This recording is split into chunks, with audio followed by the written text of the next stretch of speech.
Someone make it make sense. Probably a couple.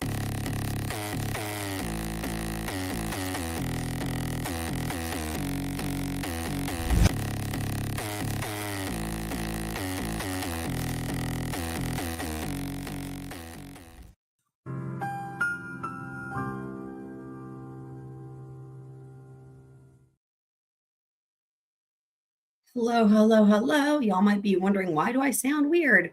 And where have I been? So for anyone who missed it, the last live stream I had, which was like exactly a week ago, I started losing my voice early on in the stream, and it got worse as it went on. And I'd been sick prior to that. And right after that live stream ended, I completely lost my voice entirely. And it has been gone for a week. Completely and 100% gone. And today is the first day I've been able to make any sounds. I know I probably sound terrible, but I've been dying to get back with you guys. We have so much to do, and I've had to keep rescheduling these live streams. And I'm like, oh my gosh, because tomorrow we've got another Karen Reed hearing. And so I'm going to do my best, to see how well I can do. Now, we're going to start out listening to these jail calls, which means I won't have to be doing a whole lot of talking versus like reading documents. So this stream was initially scheduled for New Year's Eve. And when my voice went out, I was like, oh, surely you'll be back the next day. So I rescheduled it for New Year's Day, and that's been going on ever since because I'd never in a million years expected to not have a voice for a week. Instead of talking more about that, I'm going to save my voice. I'm sure we'll have plenty of opportunity to chat more about that because that's been kind of crazy. But we are starting out here with these jailhouse calls. I have them queued up, and they're in chronological order. The ones that I thought were most important, especially where they implicate Wendi or Donna self-snitching, either one. So we're going to start out with this. And depending on, I don't expect many people to be here, but I know there's some people who are in different time zones all across the world. Or if you're like me, when I was sick and having coughing fits in the middle of the night, I was like, man, I wish somebody was live streaming. So we may save the Best of Glenn video and the voting for the MTV Real World True Crime Edition. We may save that for tomorrow when we've got some more squirrel friends here. But for right now, let's jump right on in. And these are from Pretty Lies and Alibis. Shout out to Gigi. There's a lot of different channels that have these calls. But I like that she adds subtitles and whatnot here. And I also love to support Gigi. So without further ado, so this is the very first one, November 6th. And this is, I believe, the same day that he got convicted. And so this is going to go right into talking about Wendi here. I'm not suicidal. I'm fine. I'll see the boys tomorrow night. Yeah, Sunday night. Yeah. Now, am I suicidal? No. Do I want to go to sleep and not see my son? I do. Perfectly honest, I do. And we'll do it together. We'll do it together. Leave a note. I'll know when to come and get us. And we'll do it together. The boy. Look, got to make a decision at some point. So after speaking to Dan this morning and knowing what they're thinking up there, I don't know if we'll make it out in time. I really don't. But Dan, right there. Hold on. Make a decision at some point. So after speaking to Dan this morning and knowing what they're thinking up there, I don't know if we'll. That's in reference to the prosecution. Make it out in time. I really don't. I don't know if we'll make it out in time. So this must be. I remember thinking that they left for Vietnam like right after he was convicted. Let me see if I can find that time frame because I remember thinking it was really soon. However, they do have more jail calls. So let me just see real quick.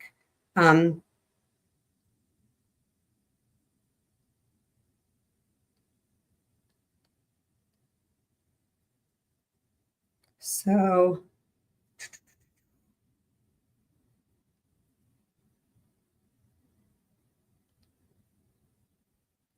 because this is crucial here. So she was arrested on November 13th. Okay, so it was a week after the conviction. It was a week.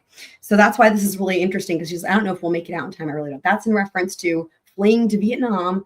And as we know, they didn't make it out in time. But Dan said, you might, or you might do all of it, get to the airport.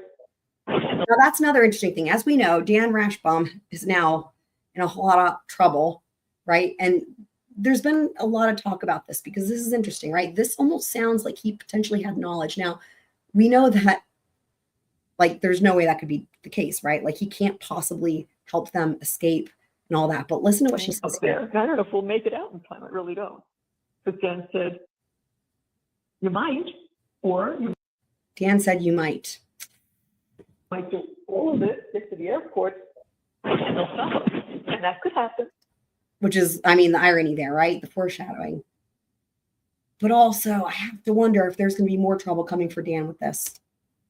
It could happen. I don't know, but it's worth a try. And remember, all this entire family was really attached to Dan Rashbaum specifically being their attorney. You have to wonder if potentially, because, you know, when he couldn't be her attorney anymore, Donna's, you know, she was crying. She was really emotional, more emotional than she's been that we've ever seen. And, you know, one has to wonder, this is just sort of speculation, but is it potentially because he went, let's just say, above and beyond for his clients, but maybe in a way that is less than ethical, according to like the ABA, you know, model rules? Because maybe she knows that there'd be like no other attorney who would like maybe help them get information. Heather, I'm so happy to see you. Did you see the message I sent you on Discord? You're here for my premiere after losing my voice for a week. I'm sure you can tell it still sounds weird, but I have not been able to make any sounds for an entire week. This is the first day. I've been having to like sign language to Frodo even in my house. It's crazy. So I'm happy that somebody's here. I was just like so excited to be able to talk, kind of, that I was like, I want to go ahead and make a stream. And also, you know, there's so much to cover. I wasn't sure if anyone would be here. So I'm happy that you're here. And speaking of which, we do have the best of Glenn. I was saying at the beginning of the stream that if nobody showed up, we could watch it at another stream. But just say the word, Heather, because you were a big part of that moment in time. And we can always watch it more than once. If you want to watch the best of Glenn, we can do that whenever. I've got it ready for whenever. We can watch it more than once. You know, there's been lots of talk about that compilation. It's ready to go. Okay, it's all good. That's awesome. Homemade baked mac and cheese. Do you have a special secret? Feel free to put pictures and or recipes in the Discord as well. We have a thread for food stuffs. Yeah, so like the two things I was saying, like, because this was supposed to happen like a week ago, this stream, right? And then of course didn't have a voice.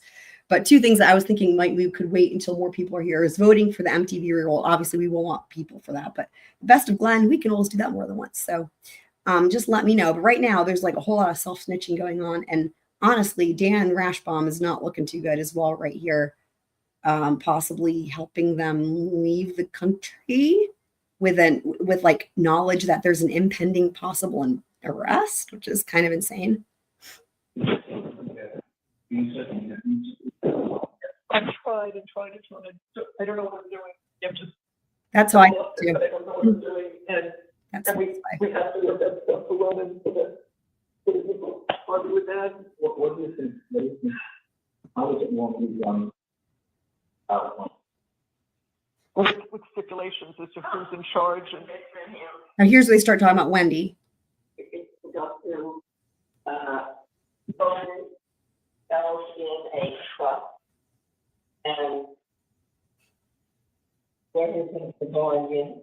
Now that's somebody else in the background. I don't know who that is, but that's not Donna. Guardian under and the trustee. And so the trustee and the Guardian. So here's why Wendy's going to come up, because the subtitle said Ronan. It was Roman. Roman is Charlie's son. So what they're having to do is make arrangements for Charlie's son because Charlie's, you know, at this point has LWOP, right? And now Donna and Harvey are planning on fleeing to Vietnam and never coming back. So now it's like, we've got to get all our ducks in a row. We have to make all these arrangements. And so now they kind of need Wendy's help, right? Although, ironically, she too could be in custody. Then on 30 years, that somebody would be watching. Yeah, well, we want someone to take care of it. Guardian of the country. Guardian. So, would make some effort to respond if someone's called. if you would do that, I could sit here with you and say, would you do that? But I can't because no, it's done. So do you tell her that I could call George? No, I don't get I don't know how to get in touch with her. I don't know how to get in touch with her, Wendy. So I said, Let me ask George. He has a kid. So, say George. Yeah. I can't get in touch with her. Bondage. And I will say this much. I mean, you know, there's not a whole lot we can say that's that redeeming about Charlie Adelson, but I've listened to every minute of every single one of these jail calls, and there's a lot of them, and they're lengthy. And I've listened to every single minute more than a lot of times. Like when they came out, I listened to them on repeat for like weeks straight. And I will say this much about Charlie. He really loves his son. Seriously, he really does love his son. I know people would say, well, if you love your son, you wouldn't blah. Right, of course. His son was born after, by the way, not that it matters, but his son was born after the homicides, right? Or the homicide. But, you know, again, I really feel like, and this really becomes evident in these jail calls, right?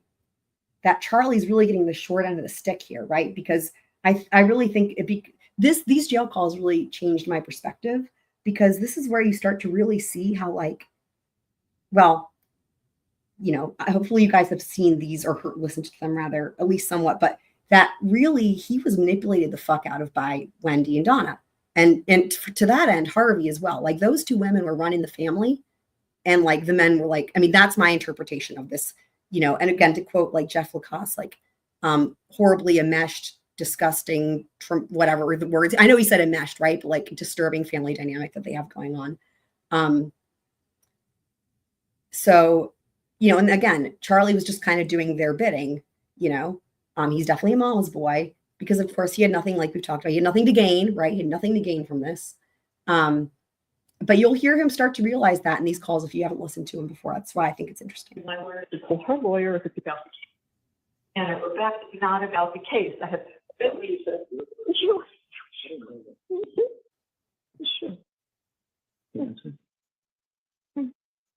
Yep. When I said, I just got off with Charlie, he's worried about you. He wants. Okay, so right now she's saying what she said to Wendi. She's relaying the conversation that she had with Wendi. Now, right off the bat, let's break this down. How does she start this? Sure. When I said, I just got off with Charlie, he's worried about you. Okay, the reason why Donna is calling Wendi, right, is because she wants Wendi's help, which we'll hear about it in these calls. One, figuring out the rules and laws regarding extradition, one thing. Two, securing guardianship and whatnot of Charlie's son, okay, in their absence, and like their affairs and whatnot, getting all their affairs in order, like, right?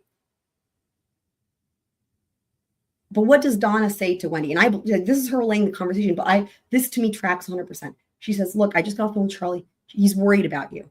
Now, again, I've listened to all these. Charlie never says he's worried about Wendi. Now, is he actually worried about her? I mean, he may be.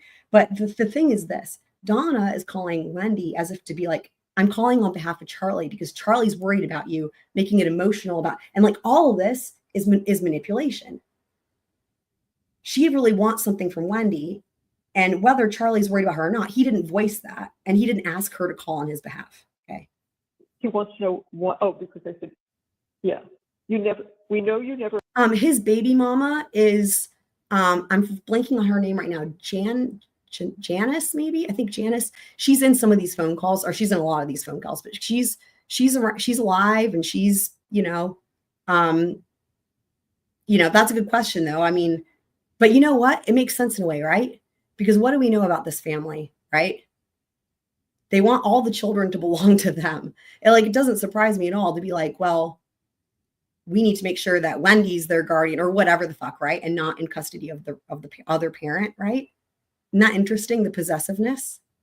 Ask anything about your brother, and she doesn't. And she told me it's because her lawyer said she shouldn't ask. All right, so now we're getting into the guilt tripping. Hold on. About you. He wants to know what, because I said, yeah, we know you never ask anything about your brother. And she doesn't. And she told me it's because her lawyer said she shouldn't ask. She shouldn't. Unfortunately, we found out it's not true. But we just got off the phone with her. And he had her attorney. Her attorney said, I never told her that. But I've never confronted them. No. So I wrote this last night. We know you never ask anything about your brother. So she wrote this to, like, I guess, read on the phone to Wendi? This is 8:00 last night. But we just got off the phone with him. And the first thing he asked was, how's Wendi holding up? I didn't have the heart to tell him. All that this he is bullshit. The first thing he said is, how's Wendi holding up? No. never called us or asked about Oh my him God, this is so manipulative. Look at this. last night. But we just got off the phone with him, and the first thing he asked was, how's Wendi holding up? I didn't have the heart to tell him that you never called us.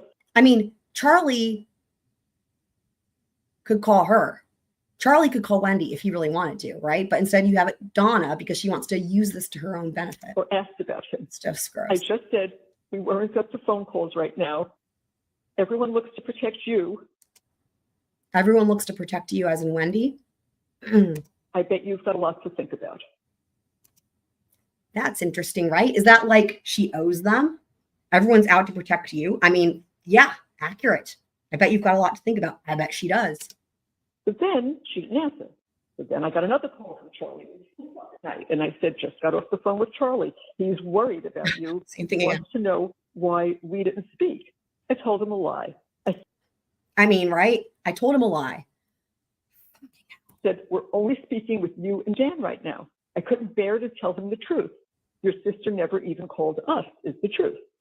So she says this morning, I thought she'd be racing over here last night. This part is great. This is one of my favorite parts. So this is where you can see how Donna wanted to elicit a certain reaction from Wendi, and then Wendi didn't give that reaction. And now you're going to hear Donna reading in her quote Wendi voice, Wendi's response back to her. And listen to this, guys. This is insanity. Look at this part here. I said, we're only speaking with you and Dan right now. I couldn't bear to tell him the truth. Your sister never even called us, is the truth. So she says this morning, I thought she'd be racing over here last night. I thought she'd be racing over here last night.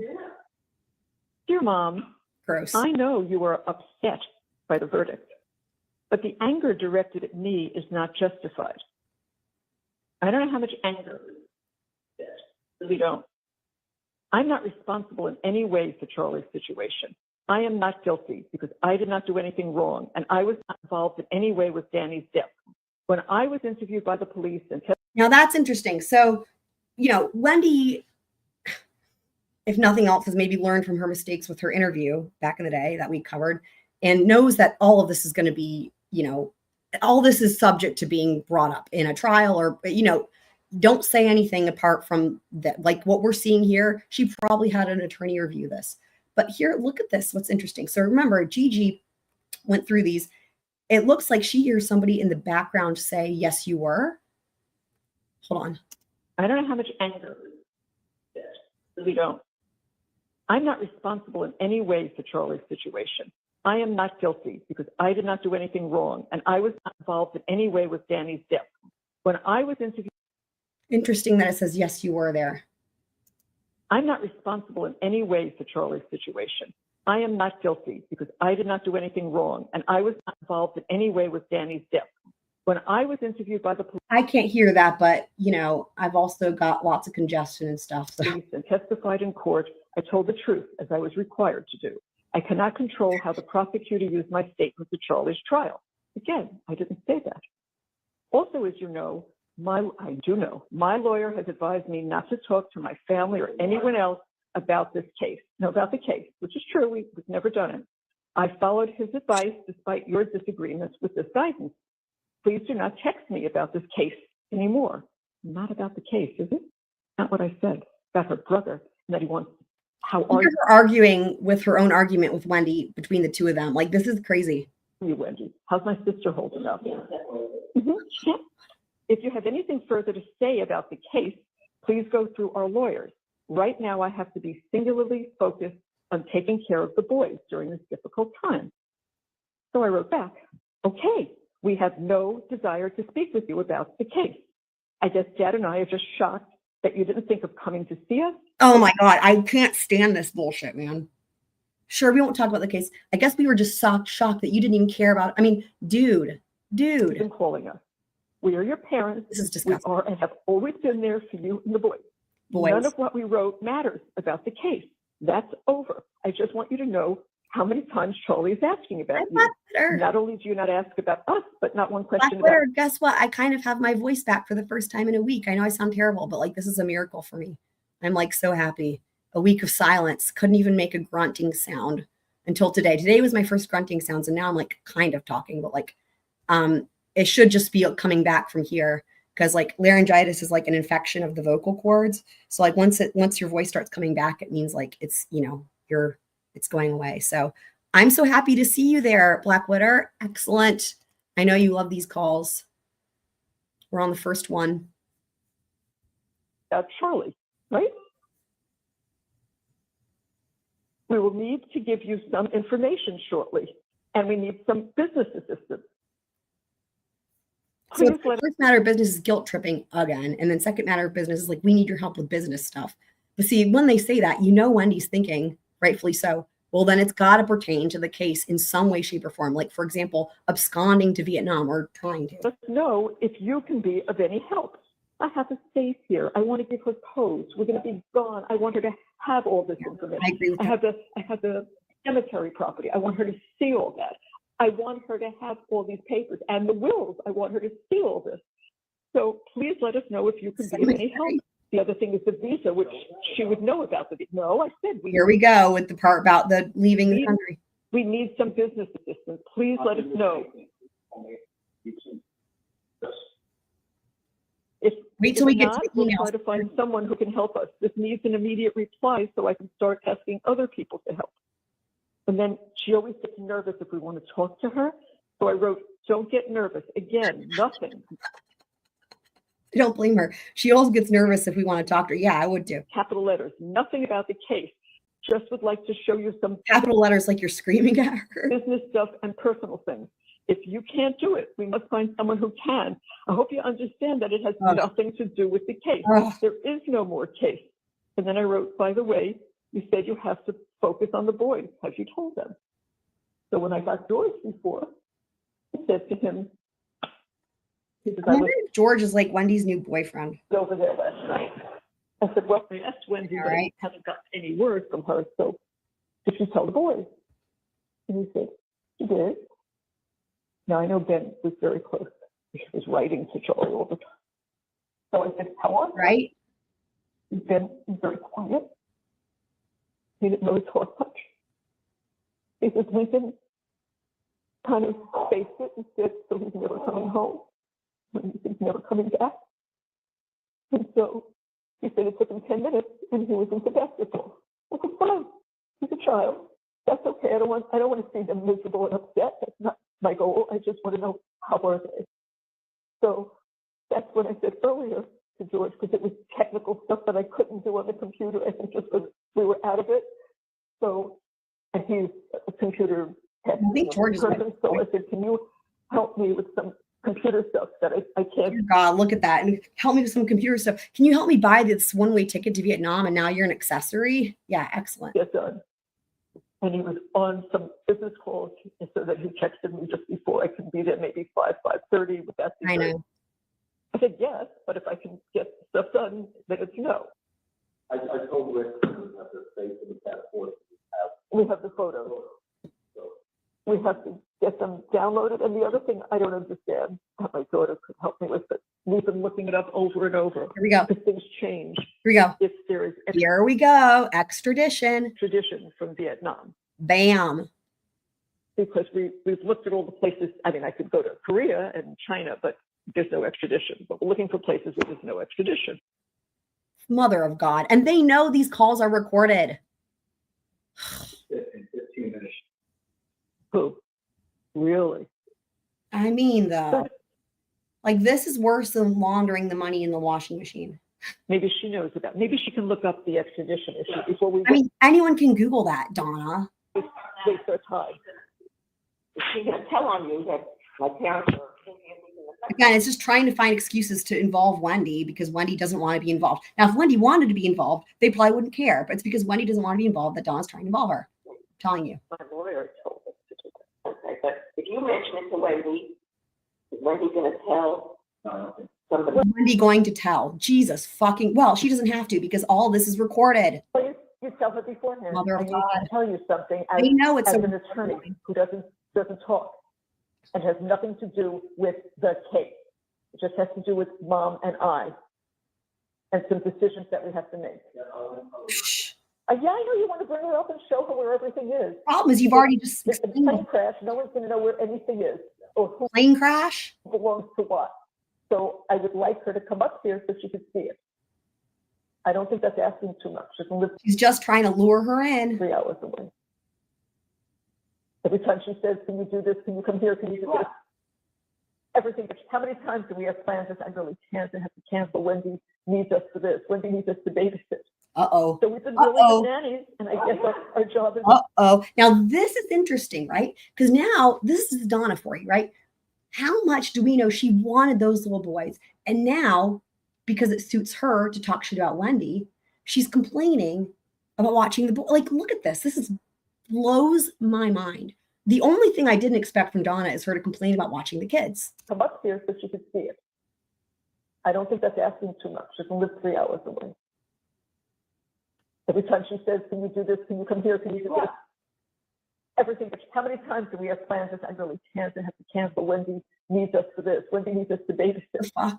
So we've been really good nannies, and I guess our job is up. Like, this makes y'all. They murdered someone, allegedly in Donna's case and Wendy's case, only so that they could have the boys. This, you know what this proves? That it really isn't about spending time with the kids. It's about control. That's what this is about. It's about control. It's about control. So that now, even when you have all the time you want with the boys because you're watching them, now you're not in control because Wendy's like, here you go, here's the boys, and you don't get to say no, right? It's about control. That's what this is about. Because now the boys are older, they can go out with friends, they can do things on their own. What the fuck? So she doesn't need grandma and grandpa. Okay, pretty hurtful. Has What? one son that I don't speak with. Now that's Robert, who apparently is more than likely, from what we know, going to be testifying at Donna's trial, the estranged brother. I have one son who's close to being dead. Referencing Charlie right in front of him as if he's not there. One son who's close to being dead. To Charlie. My daughter, whom I love, is doing this. I don't get it. Now here, listen to this, guys. This is insane. I have one son that I don't speak with. I have one son who's close to being dead. Incredible. My daughter, whom I love, is doing this. I don't get it. I don't get it. I said to Harvey, I swear to God, our family was cursed. Unbelievable. Absolutely cursed. And I don't know how to take care of it anymore. So, Take care of it anymore? Ugh. Wow. So you see, we're getting a snippet of what it's like for her family members, right? Oh my God.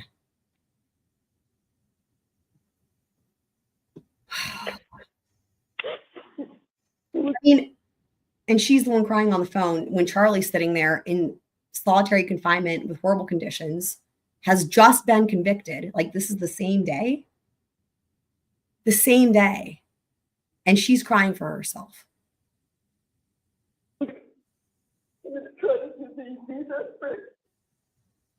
You know what it reminds me of? It reminds me of Cindy Anthony. That's what it reminds me of. It reminds me of Cindy Anthony when Casey was in custody initially, and they had those video jail calls that we watched, and they would show up,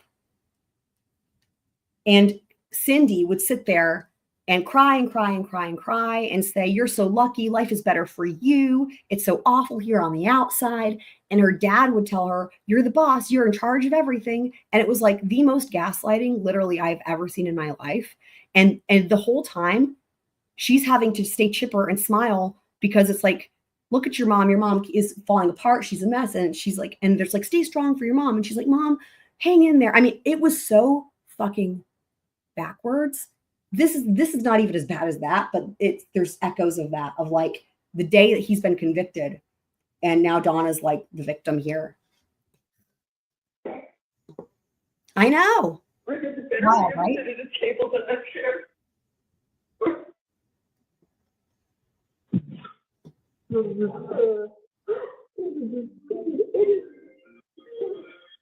Okay, so I'm not going to listen to her sobbing anymore, but just so you guys know, every one of the calls starts out like this. Let's just listen to this. Hello, this is a prepaid collect call from Charlie. an incarcerated individual at the Leon County Jail. This call is not private. It will be recorded and may be monitored. If you believe this should be a private call, please hang up and follow facility instructions to register this number as a private number. To accept charges and consent to this recorded call, press 1. Thank you for using Securus. You may start the conversation now. So back when all these came out, I had this whole thing memorized. But okay, so now on to the next one.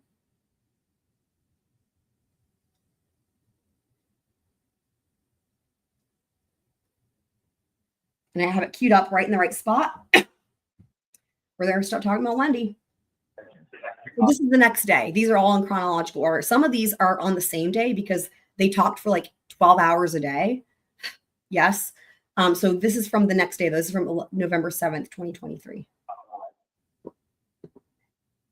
I want to tell you, we were where you were over that weekend. We were all where you were. Yeah, absolutely. Nobody thought anything different other than pretty obvious. I mean, he put on an amazing case. Charlie testified perfectly. It's done. He got it. Yeah. Everybody said the same thing. So what they're talking about here is for the first 43 minutes of this call, they've just been talking about how everyone thought, well, in their minds, everyone thought it was going to be not guilty. No one thought that but them. And they're just going on and on about how great he did. And I will say, I was thinking about this just recently because I was rewatching some of his testimony. I have to say that of every defendant that I can think of in recent memory testifying on their own behalf on the stand, I think he probably did the best. Now, that's not really a high bar because usually it's a shit show for all of them. But honestly, I thought he was going to get obliterated, and he did really, really, really, really well. He did really well. No one could have done any better, honestly, right? With the facts of the case. Like, he did really well. So I don't blame them for that. But the facts of the case, though, right? But this is, again, where I have it queued up is when I think Charlie brings it up, actually, about how he starts thinking that stuff that Wendi did is part of the reason he got convicted. We were very happy. Really, you know. Like, what of these people, like, it almost should be like a do-over if you have such a bad verdict from, like, the verdict produced by a prosecutor that brought it to the able to bring down the shit that has nothing to do with me. Ah. But it's enough to make you hate my sister. It's enough to make you hate my mother. Interesting. Sister and mother, huh? It's enough to make you hate me. And it's one thing if they just hate you. It's another thing if they hate your whole family and they feel like you're shitting on them in Tallahassee. Miami people coming up here and really, really like belittling us, comic book. There's only one reason why Catherine read that line from her book. Wendi's book. There's only one reason, and it's to drive home the message that Wendi thinks she's smarter than everybody else. Mm-hmm. She foreshadowed her move in a book. She even wrote a book about the move. So this is the thing that you can see, the first thing that really starts to eat away at Charlie as he's sitting there in solitary confinement, as he's sitting there thinking, why am I mean, this is my imagination, right? Like, why is it that I'm in here? And Wendi and his mom potentially thinking, right? But you can see it starts with Wendi, right? Like, she's out living her life, blah, blah, right? And like the first thing that he starts to think about, and it starts to kind of eat away at him. And you'll see it over these calls, it's going to build on itself to where he starts to have this realization, right? It's almost like he was so naive, he didn't really realize they were just using him. But the first thing that starts to sort of start that process is Wendi's stupid book. She knew this move was going to happen. She even wrote a book about it. What was the name of that town, Wendi? That you refer to as a small stop in their plan on the way to civilization.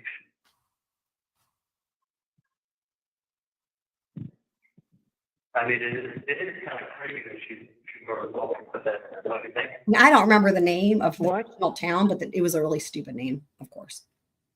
I mean, it is kind of creepy that she wrote a book and put that line in there Yeah. with that town. Like, she could have left that line out of the book. But she didn't know, like, she was just writing a book. Of course, of course. So see, now he's still giving her the benefit of the doubt. You can see the back and forth in his head, right? Because again, the family being so enmeshed, it's like, God, that was so stupid. Why did she do that? And she's like, well, but then he's like, arguing with himself, like, well, but she didn't know it would happen. And then Donna's like, of course, like affirming that part of it, right? Like she could have called the town Biloxi. She could have fucking left the line out about it being on a small stop along the way to civilization. Like it sounds like she's foreshadowing a future event in her book. Wow. Good for you, Charlie. Well, she made it sound like that. I know. I mean, how many kids does this lady have in the book? 2 boys? What does this lady's husband do? He's an English professor? So he's a school professor? What school does he teach at?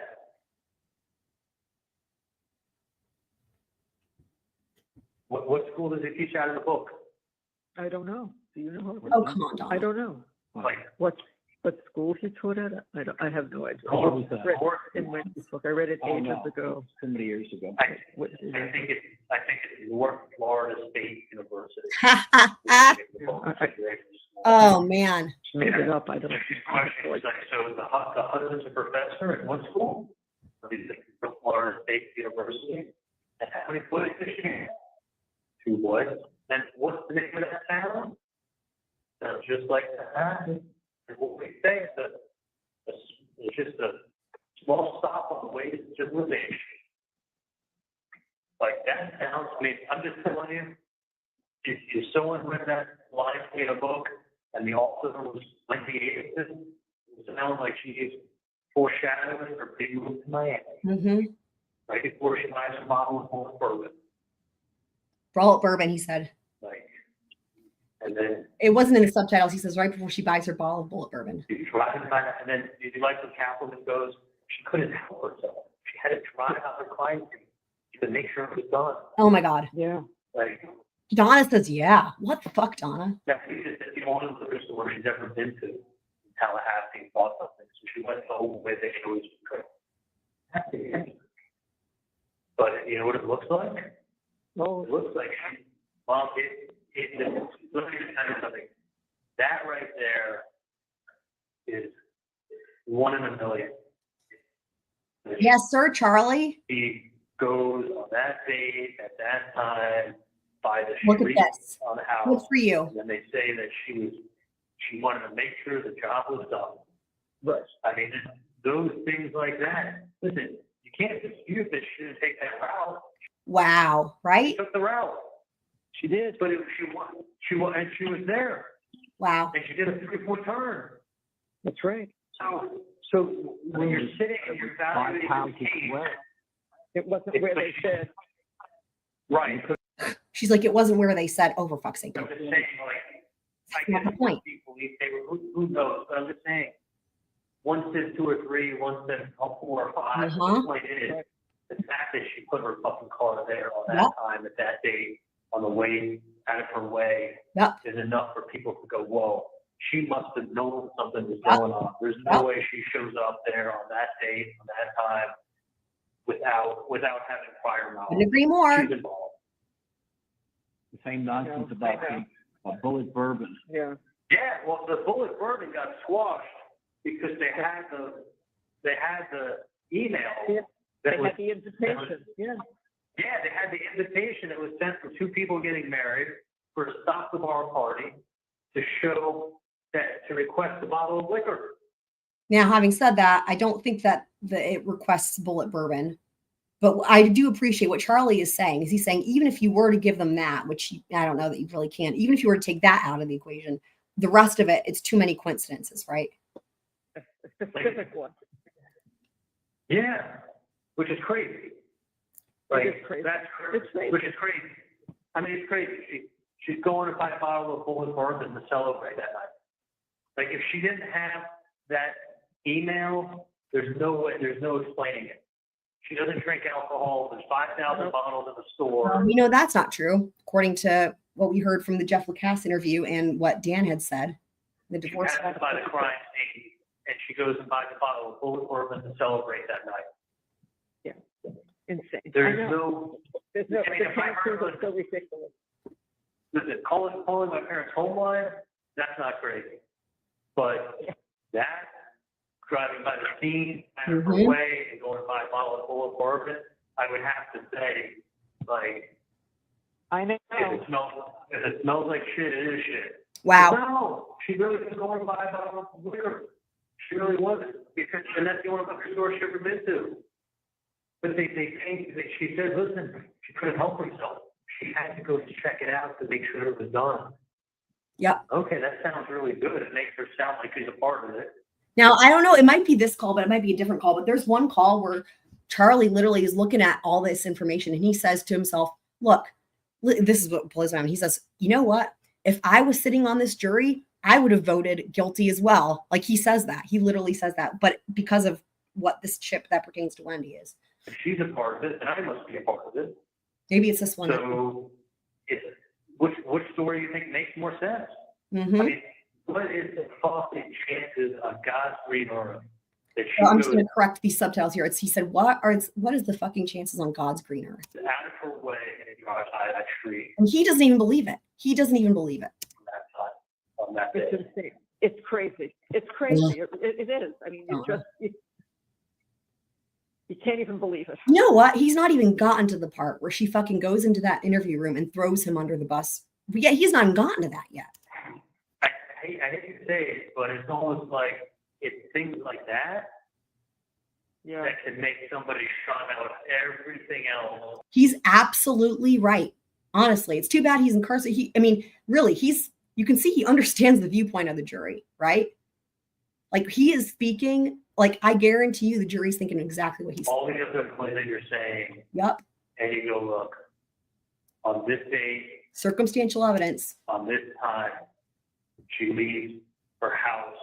She takes a route that's 5 miles longer. She drives by the scene on this date at this time. I mean, he's laying out the case for Wendi, right? Why on God's green earth is she doing that to go to a liquor store when she could go to three of them that are closer? 3 of them that are closer. It's called being at the wrong place at the wrong time. But that's not a good explanation. You can see he's wrestling with They it. want to hear it. She's a part of it. She knows. She has to know. How else would she be there? And that's what the jury listens to. And they Mhm. go, I mean, to me, does that make sense? I mean, if I was a jury, yeah. Oh, here it is. Yeah. So here's the part I was just talking about. He says, yeah, if I'm on a jury, it says the subtitles are wrong. It says, if I'm on a jury. To me, does that make sense? I mean, if I was a jury, yeah. She's showing up, isn't she? Yep. Yep. Yeah. Crazy. Crazy, fucking crazy. But think about it. What are the statistical chances of her leaving her house and driving by that scene on that date at that time and not being involved?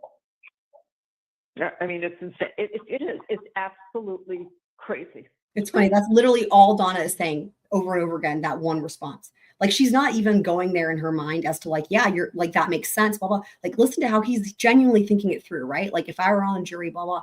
And all Donna can say, it's crazy, it's crazy. But it's true.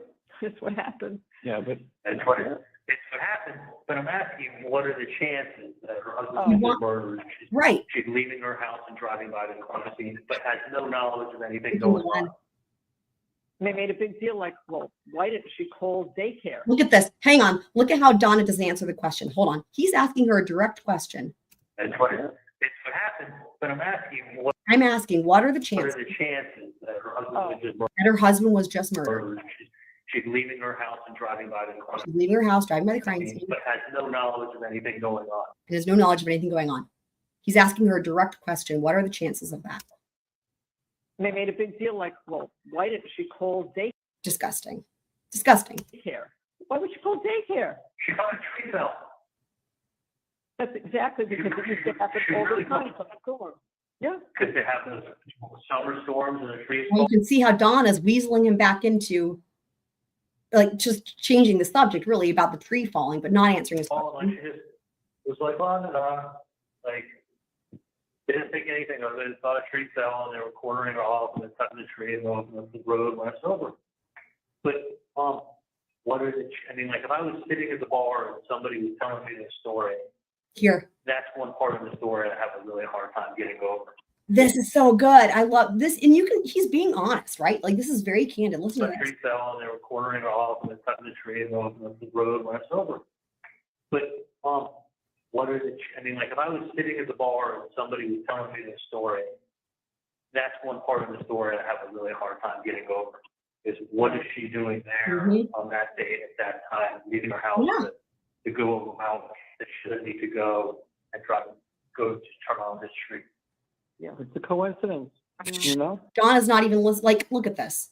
That's not what he's saying. He's not saying it's a coincidence, or he's saying it's not a coincidence. She's not listening. You know what? Another thing that's interesting to me about Charlie on these calls is you can actually, he's not so concerned with incriminating himself, right? He really needs to vent because, one thing that we know he's a very social person. We heard about that. And he explains this on these calls, parts that we may not be listening to because they may not be related to Wendi, but he goes on at length about one of the hardest things for him being in solitary confinement is that he's so social and he can't stand not having anybody to talk to. And he just wants to be in Gen Pop where he can talk to people and make friends. And so what we're hearing on these calls is him just venting and working this through in his head and trying to come to terms with his life now and his situation. And, I will say, I do applaud him for his candor and honesty to a certain extent, right?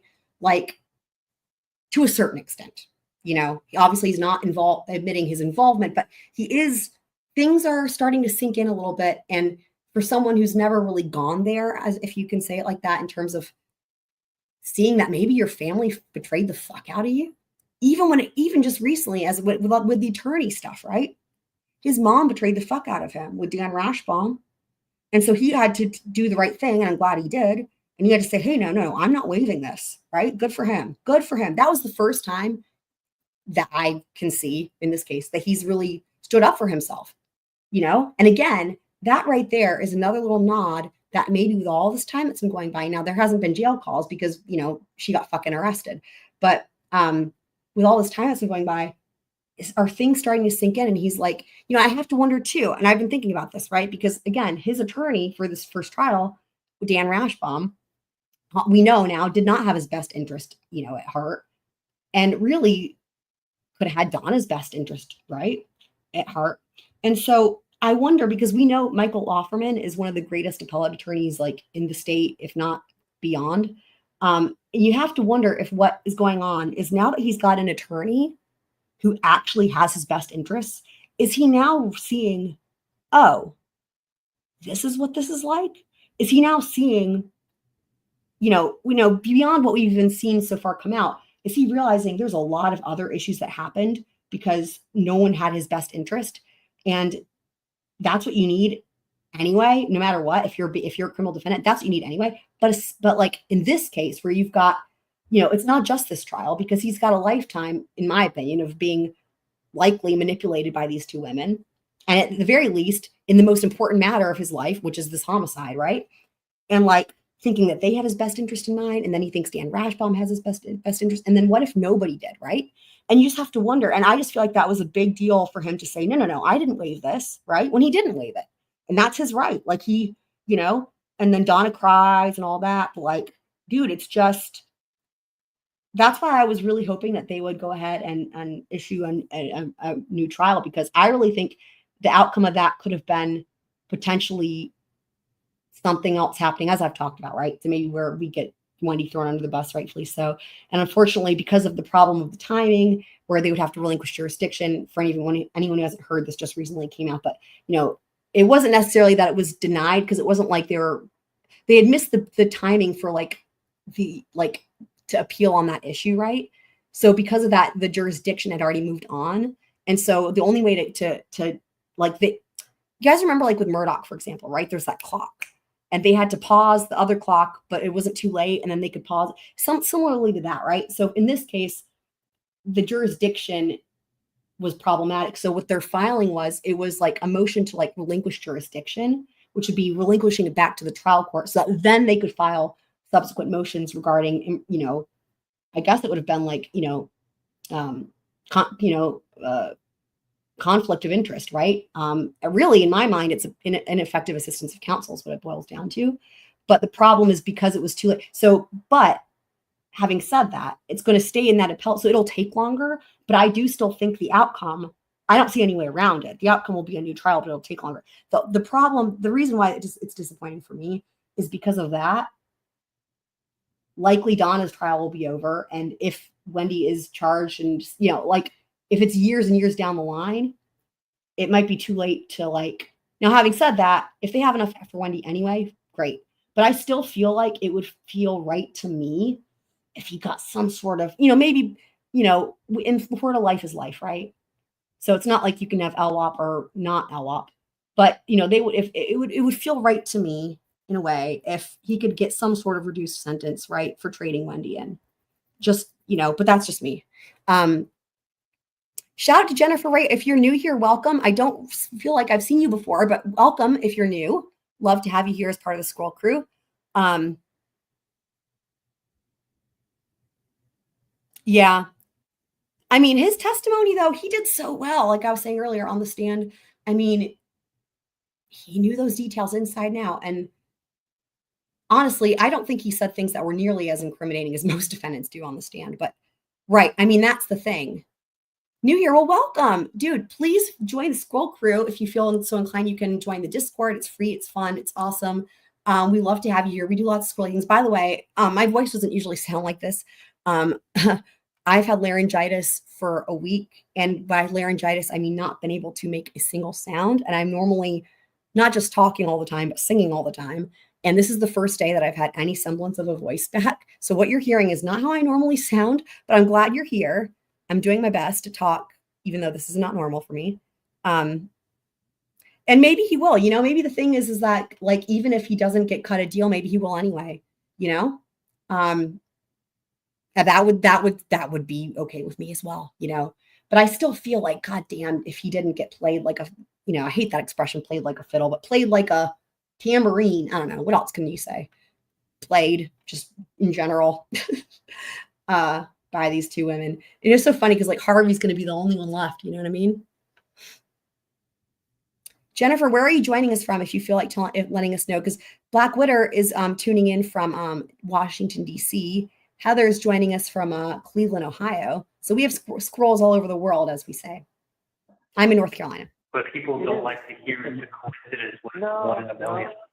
No, they don't. No? They don't. They don't. Because Cool. you can only say word. That's awesome. We have some other squirrel friends in California too. That's awesome. That was 1 in a million. That literally was like. Ireland. Yeah. Oh, I love your new picture, I Black mean, Witter.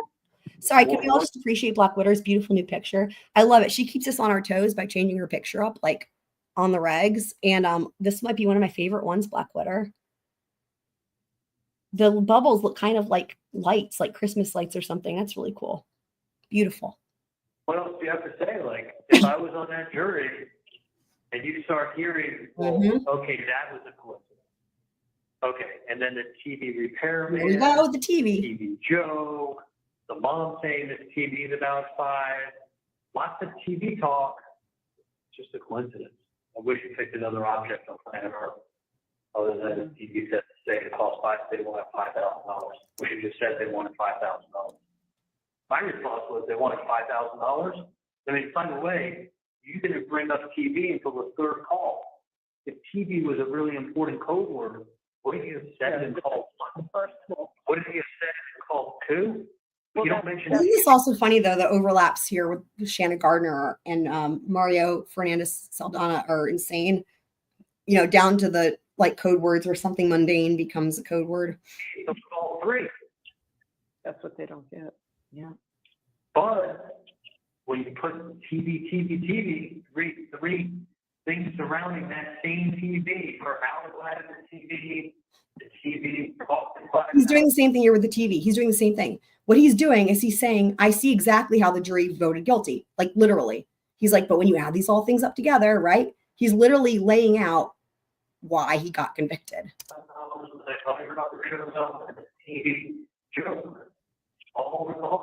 are the chances of that? What are the chances of TV showing up 3 times in relation to? I think there has to be a code word, and they give it a code name. Yeah, they had to start with all these code words. It had to be a part of it. Had to. Guess what?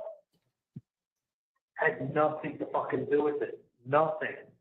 But listen, if I'm on the jury and I'm seeing the TV joke, the TV repairman at the house on the 80s, and then when you're describing how much the guy wants, you have to reference the TV. Guess what? That looks really, it's a Sus. coincidence. She keeps wanting to say coincidence. No, sus. That's the word. But it's a strange coincidence because it's an object. I wish I didn't have a repairman there. I wish I never made that joke, but you've got all three kind of revolving around the same subject matter. Why? Coincidence. Do you see any evidence in there? No, no. But coincidence, and Conjecture. when he showed up Mm. at that time, on that date, out of her way, 10 miles from her house, leave Georgia Capital to go. She had to check to make sure it was done. So you're sitting there on the jury, and you've got to think of one of two things. If she showed up there to make sure the job was done, she's guilty as hell. If she's guilty, then I'm guilty. But you know what's so interesting, right? Is the first part of that is she's guilty. And see, that's where, again, like, look at this, guys. This is where if you're Charlie sitting there, right? Like, hold on. The cognitive dissonance, right? Leave Georgia Capital to go. She had to check to make sure it was done. So you're sitting there on the jury, and you've got to think of one of two things. If she showed up there to make sure the job was done, she's guilty as hell. She's guilty as hell if the subtitles are wrong. If she's guilty, then I'm guilty. If she's guilty, then I'm guilty. Like that right there, the cognitive dissonance that he must have, because it's like that's like assuming a premise in a way that she's already been convicted, right? Because that only makes sense. Like that only makes sense based on what he's saying. And that only makes sense logically, right? But isn't that so wild? Because it's like, well, hang on, but she's out roaming free. Or it was just a coincidence. That's what it was. She thought it was. But it's 1 in a million coincidence. And how many times can you say it's a 1 in a million coincidence before you're explaining what they think is what are the chances of it being a coincidence? You know, I mean, Hear what you're saying. then you start telling people, playing people for stupid. You know what I mean? It's like, if you want to pull everything as a coincidence, eventually you're going to be like, wait, if I am stupid, like. Wow. I love that because Donna keeps calling it a coincidence, first of all. And what he's basically saying is you'd have to say somebody is stupid to really think that. I mean, he's right. That was a perfect example of being at the wrong place at the wrong time. Yep. But they would never back off of it because everyone knows what are the chances you're 10 miles from your house. I mean, how far did you live from it? 10 miles? No. Oh, was it? No, I think it was closer. No, It only took about 15 Oh, for fuck's minutes. sake, Donna, We're talking about slow and mostly back roads. So no. All right, 10 miles, but 7 miles? Yeah. Okay. But look at where you are 6-7 miles away, and that's unrelated. The only way she knew how to get there. She doesn't know. This is great because Donna's trying to argue why it was totally logical and rational for Wendi to go out of the way and blah, blah. And Charlie's like, bullshit. He's doing what he's doing what like the prosecution would be doing if Wendi was on the stand trying to explain it, right? Like he's like, you gotta be kidding me. We go to a liquor store. Right, but there was not a shorter route, but it doesn't matter. You're there on that date, on that time, 6 miles from your house, and what's the reason? Right. You went out of your way to go to the liquor store when you could have gone another way. That's just creepy. Yeah, it is. That's just creepy. Hold on. You could have gone another way. That's just Bravo, Charlie. Bravo. See, he's coming along. He's come a long way already here. I think on these calls, he's just being incarcerated has given him some time to think. creepy. Yeah, it is. It is.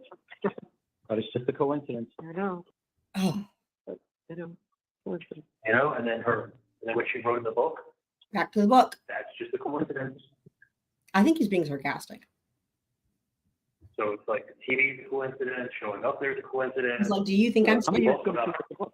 I don't know. Had to be 08 or 9, something like that. Yeah, oh wait, Many years ago. 808, yeah. Yeah, it was a long time ago. It was a coincidence. That's just a picture for the front page. Yeah, many years ago. Yeah, she was writing about the immigration lawyer, changing a bit So speaking of this, so Candace, I always follow back on things. So Candace, who's one of our squirrel friends, had asked a good question on the last, or one of the, maybe it was the last live stream, but it asked a question, and I said, I will get back to you. We will follow up on this. And it was like, did she introduce herself as a victim's advocate, or did the detective introduce her? And so it worked out perfectly, because making the compilation, the Best of Glenn compilation, that part where she comes into the room and gets in, the answer to that question is in the compilation. But you hear her say her name. So why don't we take a moment to watch that? Because it wouldn't be too hard to find out what her job was there, right? I know one of you guys can get on the internet and figure that out. Especially because Florida, it's all transparent. You can see people who work at the Orange County Sheriff's Office. You know, for example, I'll be looking up people from Casey Anthony, and some of them are still fucking working there. So let's take a moment. We'll come right back to this. Let's take a moment. And for anyone who wasn't here, Jennifer, especially you, no squirrels left behind, I will say.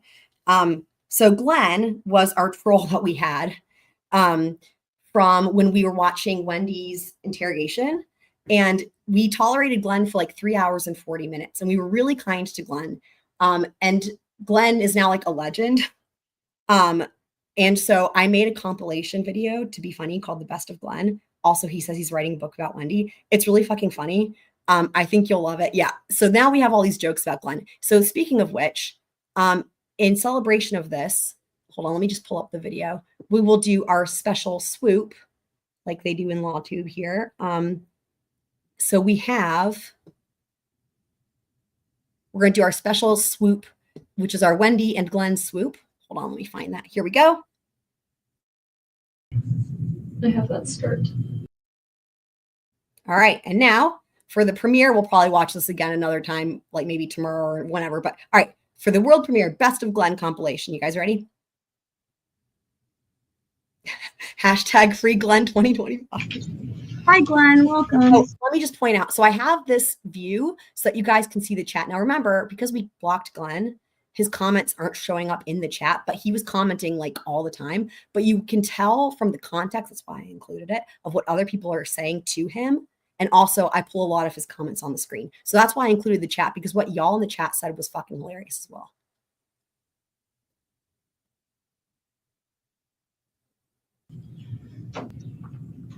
Adelson. Oh, right. Right. Okay, now I remember. Yeah. So that was her. And so I always interpreted that, but she never actually got a house. I always interpreted that as her trying to, so that when she's on the stand for all these trials, trying to make it seem like she wasn't planning on leaving, to give herself like, yeah, this was, you know, it's like, again, because maybe knowing that someday she too could end up a defendant in this case, and that she's going to be cross-examined on all these things as it pertains to motive, right? Because really, when it comes down to it, why would anybody, like any of these five people, these other five people, right? When it comes down to it, why would any of them have killed Dan? And there's only one reason, and it's sitting right there in that chair. For anyone who's just now joining us, we were watching the Best of Glenn compilation video. This was a troll that we had when we were watching the Wendi Adelson interrogation. There was a shooting. Glenn can share at, knowledge. Your home, or your ex-husband's home at 2116 Trescott. Okay. He's a legend now. Your ex-husband, excuse me, Daniel, all right, has been taken to the hospital.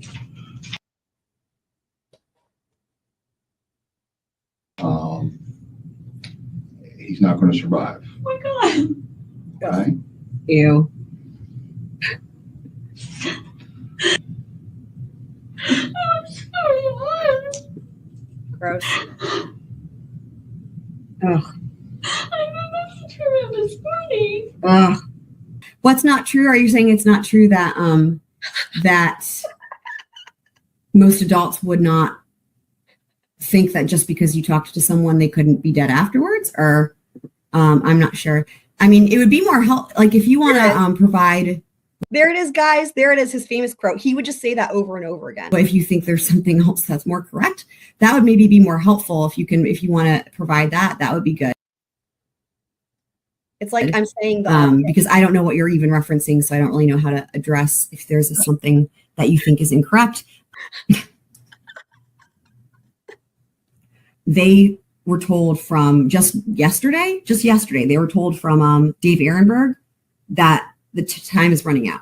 So while you might think she had nothing to do with the murder, it sounds like the prosecutors think she did, according to the inside sources. I mean, and there's Heather with the logic. Thank you, Heather. Right. I know. Heather. That's a great point, because how would anyone else? Yeah. Right. Thank you. Thank you for that. Yeah. Kitsman's asking a good question. I would love to hear what Glenn has to say. I mean, notably, Glenn never answered these questions. I've heard plenty of people say they don't think Wendy's involved, but I will say I've not heard anyone explain it, like how. So I'm glad you're asking that question, Kitsmits. Thank you for that. So you're talking about this interview? This interview, right. This to me is the most damning interrogation I have ever seen. And I'm including that where people confess. I think this is more damning. This to me is absolute insanity. That was the last time I had face-to-face contact with him. Was June 30th. Yeah. 30th. Okay. I was actually going to ask a question. I think we have a lot of questions. I was actually wondering if Glenn maybe has a crush on Wendi. Like, you can't help that. Okay, fine. Right? Fine. So just let us know if that's the case. I just wanted to say that to this comment, Glenn, I don't care about what Janine Driver says, because we already heard you bet your life that she's innocent. That's one of the best parts. He bet his life. He was like in all caps. He's like, I bet my life. Oh my God. So I think that's good enough for me. I mean, I think the crying is up for debate or, well, interpretation. We all interpret crying differently. Like some people, well, I don't know if did anyone here think Alex Murdaugh's tears were genuine? Now, having said that, he actually did have some tears. Like, there are people who actually do better with like the fake tears, but Wendi doesn't even have that.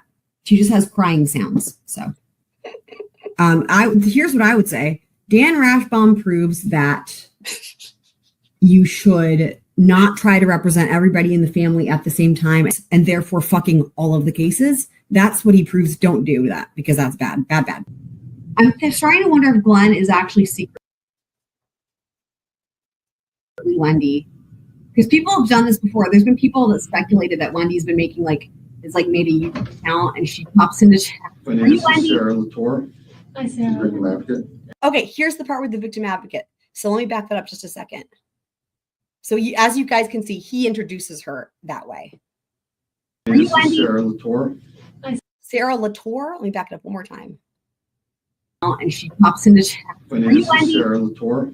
Hi, Sarah. Victim advocate. Latour? How are you? Yeah. So EY in there. So Glenn. So maybe this is not Glenn's saying that they're not Wendi because they live in Oregon. So that's true. We did hear that Wendi moved to Austin, Texas. So okay, I guess I was wrong. Sorry. Sarcasm. Yeah, that's funny. So Glenn, I think you're I don't even know what to say. Oh, this part. So I just haven't responded, but I guess I will, so you don't have to keep typing it. But like, I haven't responded because that's not at all what's happening. I don't think there's anyone in this chat. I don't think there's anyone that I have ever interacted with that's either misconstruing or properly, like, awkwardness does actually. Now I feel like maybe I did respond to it, but I'll just do it again anyway. Awkwardness does not mean guilt. I don't think anybody thinks that. And I will say that with. So it's funny because I'm pausing it to interject here that. In his comment here, he says, Chelsea, I already told you. That's true. This exact sentence he typed in the chat like over and over and over again. That's when it was like, wait, are you a bot? Every defendant, they're innocent until proven guilty. What you have here, though, and that gives this a unique set of circumstances with Wendi, is that that you don't have with usually other cases, right? Normally you have a suspect and it's one person, they're innocent until proven guilty. You're gonna have to wait till trial to learn what the hell's going on. Here, we have 5 previous arrests and all the fuck types of self-snitching with the jail calls and the letters and the emails and the texts. Well, and they're super credible, right? Donna and Charlie. Well, for anyone who's also kind of newer to this case, let's just remind everybody that Donna Adelson literally laundered money, as in cash. She laundered it because Katie McBanoa, the middle lady, like testified to receiving a bag of like mildewy or moldy cash, like literally because it had been laundered by Donna Adelson. So yeah, criminal masterminds. Yeah, the thing is, that's not why. It's because it's her. She has 2 children, and it's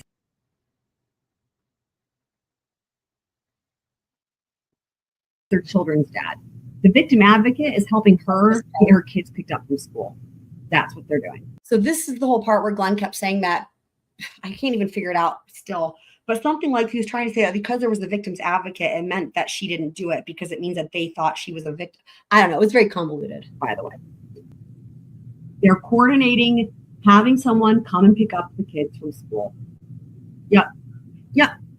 No, Yeah. So I will just say we don't even need, I mean, we could get, like, this doesn't make any logical sense because there's people that are victims of crimes that don't act distraught.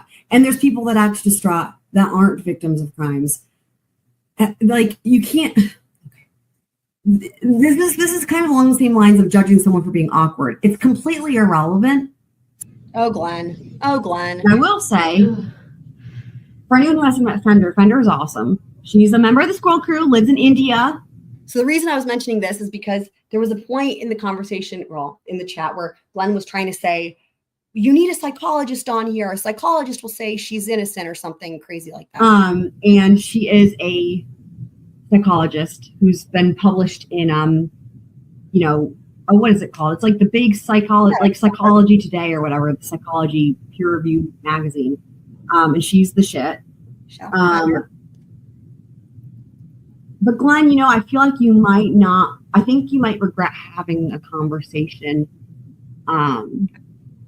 with her, with any psychologist. I mean, I don't just have them on the ready, like in my pocket or anything, right? But, yeah, I think we're all kind of confused about what they're trying to say. I guess I'm stuck on the hands over the face thing is what I'm getting. This is where we all got really super more confused from what Glenn was saying at here. That hands over the face means not acting. Is that what if that's what the point was? Although it's not clear. It looks like we're all pretty confused. Oh God. If the point you wanted to make is that hands over the face means not acting, just because 2 things you said consecutively were the hands over the face, she's clearly not acting. Ugh. And then, I'm not even I don't even know how to get the educated is like a whole other thing. Let me just put it this way. There are a lot of people who would say that potentially covering up of one's face, I know, right, could indicate a sign of deception. And especially if one is trying to look like they're crying and is not actually crying, that's a way to try to look like you're crying if you're not actually crying. And honestly, again, there was a ton of that came out in terms of the comments during the Murdoch trial. And honestly, that was more convincing if that's what people are trying. If people are trying to cry, he did a better job. So did Amber Heard. Oh, you're going to explain it. Sick burn on that one. Yeah. Amber Heard. Why wasn't she called to testify? Who are you referencing? Who's she?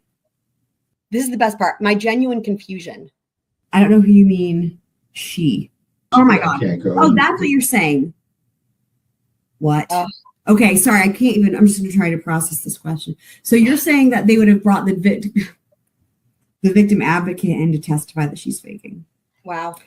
Okay. I don't know where to be. A victim advocate is not qualified to testify if anybody is or isn't faking. Oh my God. It's still. Am I making sense? So confused and it's really funny. So I can just tell people I'm just not going to be able to be there. I'll talk to you later, and that's it. Okay. That's fine. Okay. Yeah. I don't want you not to have a support network of friends. Yeah. You're confused. They're going to prove the victim advocate is not involved. Okay. Victim advocate's job was done at the end of this interview. Victim advocate goes on about her life. Now, Detective Isom is law enforcement. So his job, literally, if anything, would be to prove, like explaining this process to a baby. Again, not faking. Faking does not, just like with the awkwardness, these are not things that come up in trials. Like, these are not elements of a crime. Faking or not.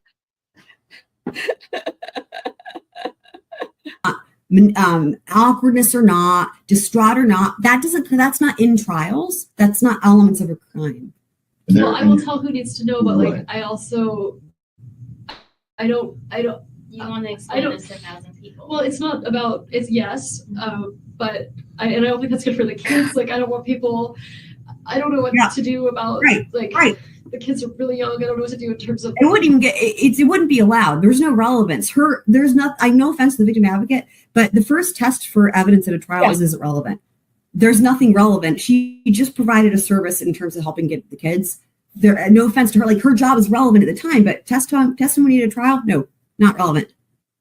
Crazy. So you don't even have to worry about it. But you're also right. Like in an imaginary world where it was relevant, it wouldn't get past speculation, hearsay, any number. There would be a lot of applicable objections.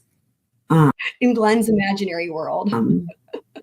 Yep, right. And there it is. Okay, just sorry, I'm still catching up. Yes, speculation relevance. Yep. I don't know who Janine Driver is, but honestly, I don't. Well, it's good to see you again. Talking about that person. Sorry, under these circumstances. I have already You're answered. now gonna grow up without a father.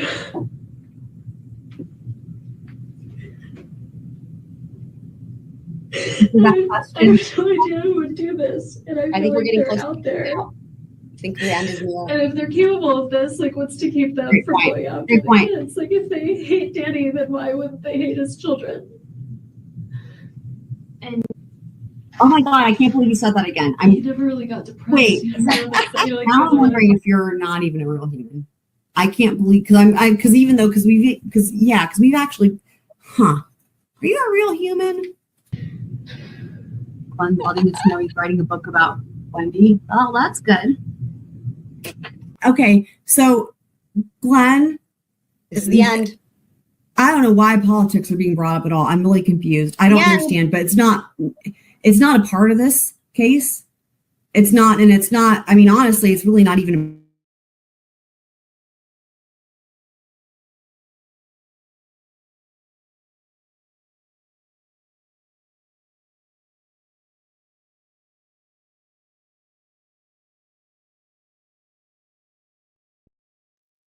StreamYard was doing the spinning wheel. So don't worry, I'm still here. Let me back it up a second here.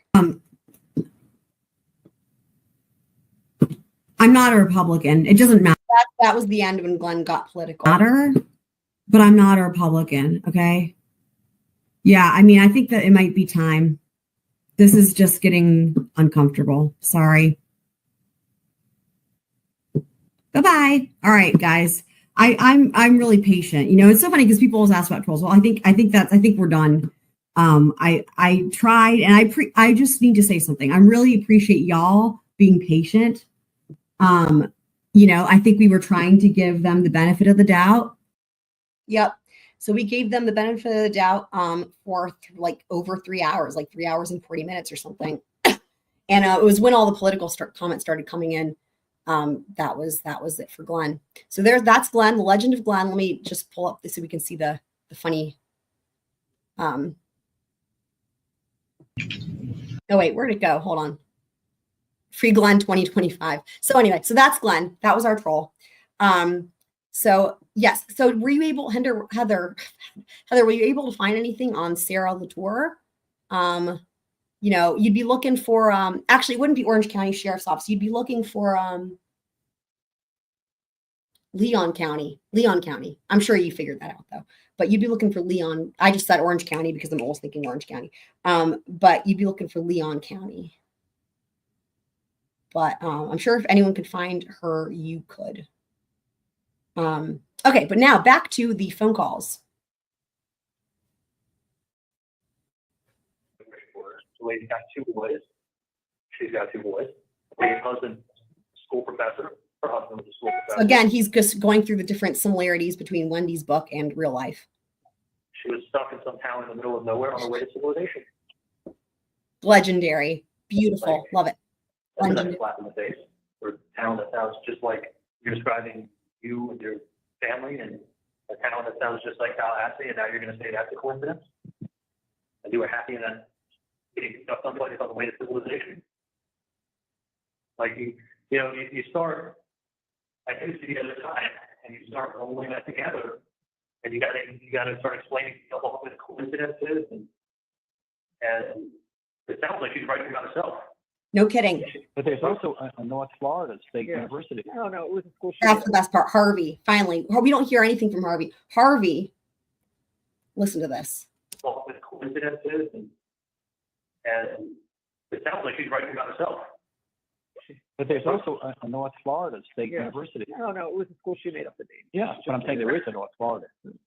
No, there's a University of North Florida, something like that. But it was like, Yeah, there. I just looked it up. There is not a North Florida State University. Harvey's wrong. North Florida State University. I mean, it was like one letter off from Florida State. Listen, she was probably writing a book about herself. Yes. You know, I mean, she was using her characters, drawing upon herself. But it makes it seem like she's just like shitting on Tallahassee, and she's like giving them the middle finger on the way out and writing a book about it.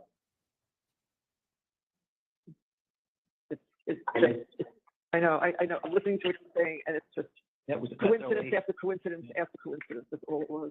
And it's a book with a line that she never probably thought about, and she just threw in there, like as an offhanded comment, because Tallahassee was a she probably didn't plan on staying. She never planned on staying.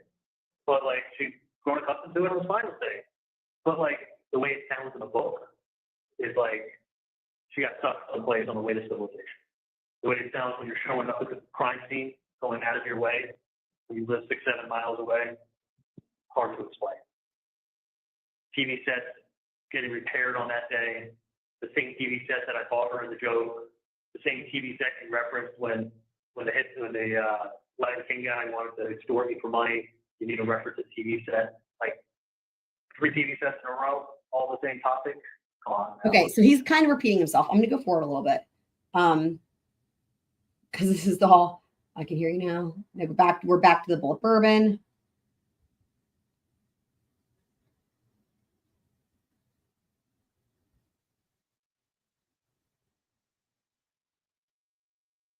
Okay, let's see here. Math and closing, it's, you know, his view is this, his strength is closing. His strength is closing. Okay, he's talking about Dan Rashbaum. His strength is closing. Oh boy. Okay. I think that might be it for Wendi on this call, but there's plenty more. Yeah. Okay. So hold on just 1 second, guys. Let me pull up the next one.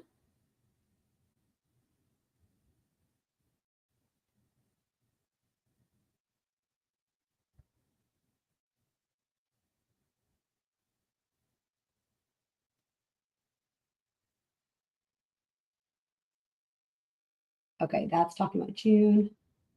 Okay, here we go. Yep. So it's just right in the right arena here. All right, cool. Like, upset I was, and like my head was spinning, and I'm just thinking out loud. Like everyone's different. Some people just shut up in a situation. They clam up. Other people think out loud. Other people So just this think is on November 8th, 2023. to themselves. Like I'm definitely somebody that I have to think out loud. No kidding, Charlie. We know. We're hearing that.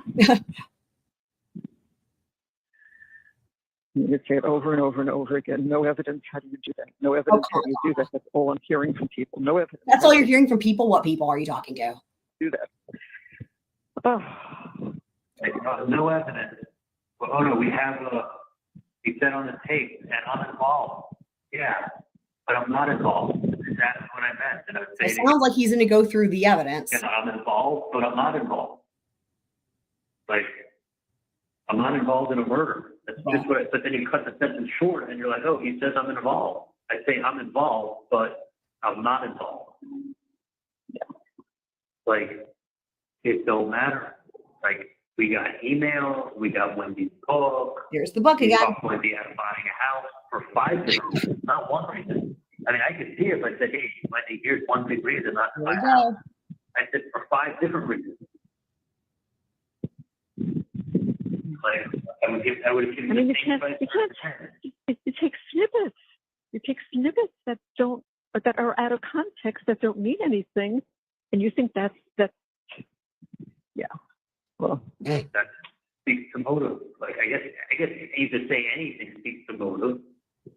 You know, anything involving any communication I have with Wendy must speak to motive. Like, I know. you know, I mean, basically the way they put this case together, the way they point fingers at everything, they're just throwing everything in this pot of soup. I mean, it backed off a little bit at the end when they're like, did we say Wendi Adelson's on trial here? No, but the same evidence against Wendi is the same evidence against me. Like, That's right. she was showing up in his house that morning. Like, There it is okay, well, again. Wendy's not on trial. If Wendy's not on trial, let me back this up. This is a big moment here. It backed off a little bit at the end when they're like, did we say Wendi Adelson's on trial here? No, but the same evidence against Wendi is the same evidence against me. Like, Same evidence against Wendy, same evidence against me. That's right. she was showing up in his house that morning. Donna says that's right. Like, okay, well, if Wendy's not on trial, If Wendy's not You're- Why are on we talking trial, about it? like, she either I'm kidding. had knowledge, and that's why she went to the house, mm-hmm. or she had no knowledge and was going to the same liquor store she always went to. Right. So she knew the route, went the old way. It was an extra 7 minutes out of her way. She didn't care. Yeah. She was on autopilot. Like, And- same reason and Dan I said when there's store two- across- Right, when Dan said when there's an alternative to what's being presented and it makes sense, that's reasonable doubt. It just has to be reasonable doubt. It doesn't have to be anything There more than wasn't anything reasonable, Donna. just reasonable. He said, and it's beyond reasonable, beyond. I mean, he was. Now, as you guys probably know, part of the problem, right, with Dan being everybody's fucking attorney in the family, or used to be, is that initially Donna and Harvey potentially were supposed to be like called as witnesses, right? Like, but the fact that he didn't call Donna mostly and or Harvey, you know, in the defense case in chief to testify when it could have potentially helped Charlie's case would have been, right? This is the problem, that it could have incriminated them, mostly Donna. And again, that's just one of many, many issues that you see of why you're not supposed to represent the whole fucking family. I mean, and the way, I mean, I don't know if it's me, but when I was listening to her give jury instructions, it sounded like, y'all, if you feel, you know, that you think y'all are smart, if you think it's reasonable that he's guilty, then you feel guilty. Like, I'm reviewing that today. I know exactly what was said. I'm pulling it up. I know. she made it sound like if you think the Chiefs are better than the Dolphins, vote for the Chiefs. Like, don't be silly. You know the Chiefs are better. Okay, I'll place my money on the Chiefs before the Dolphins, but not beyond a reasonable doubt. Like, what does a reasonable doubt mean in a first-degree murder case? Like, did the person present something that did happen, actually, that is different than what you think happened? Not that. All the other coincidences these people didn't want to hear. A coincidence is something that you can't explain. Right. It's just, Right. it's just a coincidence. There is no explanation for a coincidence. There is no explanation for the TV repairman, for the TV comments by you that the TV costs about $5, and that's the present that I bought Wendi when she got divorced. Mm-hmm. That's a fucking coincidence. Very ironic that TV gets brought up 3 times in the one plan. Very ironic. Mm. Like, if you said to me, what are the chances that the TV's getting fixed on the day that this happens, and that's her alibi, and you pick a TV and talk to me? If you were a betting person, what would you say? Not even 1 in 100. You know, if you said, what, by having Wendi show up at the crime scene, it means I had to have known about it, and that's why Wendi knew about it. That's why she was showing up. It's so crazy, right? People don't just randomly show up at their ex's house for no apparent reason and drive by at the same time that they're getting killed. Well, and especially when you hate each other and you're having a contentious divorce. An hour after Must be battle. it was done. Yeah. It really is like a soliloquy. Yeah. Totally. I mean, Don't worry, I'll point it out when there's something did noteworthy. she drive that route? Yeah. Was she going to turn on that street? Yeah. You can hear my raspy voice instead of Charlie. What brought her to that place and time?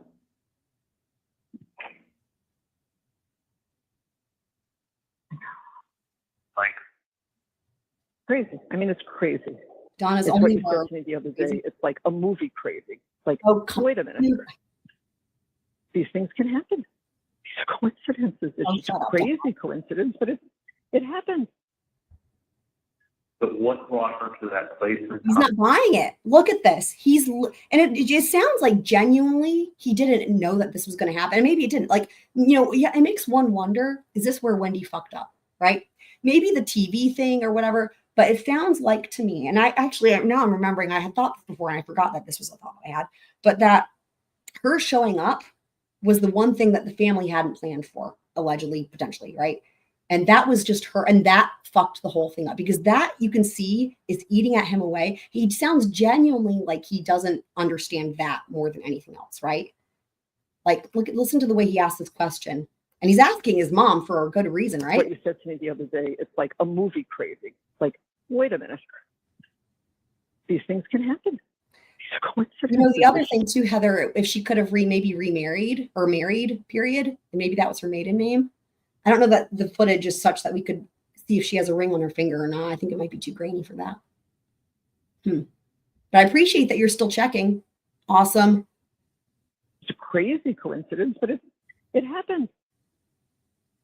But what brought her to that place? I will say there's at some point in that, not that you need to go this far, but there's at some point in that interrogation where they're chit-chatting, Wendi and her are chit-chatting, maybe when Jane is there. And like Sarah gives more about like where she went to school and what she majored in. Like they do have more discussion about her background. So that's in there. But, it's like the whole thing is, however many fucking hours long. But, if anyone really, really, really, really, really, really wants to dig, there's probably a way to figure out who she is. I'm at that time on that day, not an hour before, an hour after. Yeah. Like, it would have had the, like, not 5 hours later.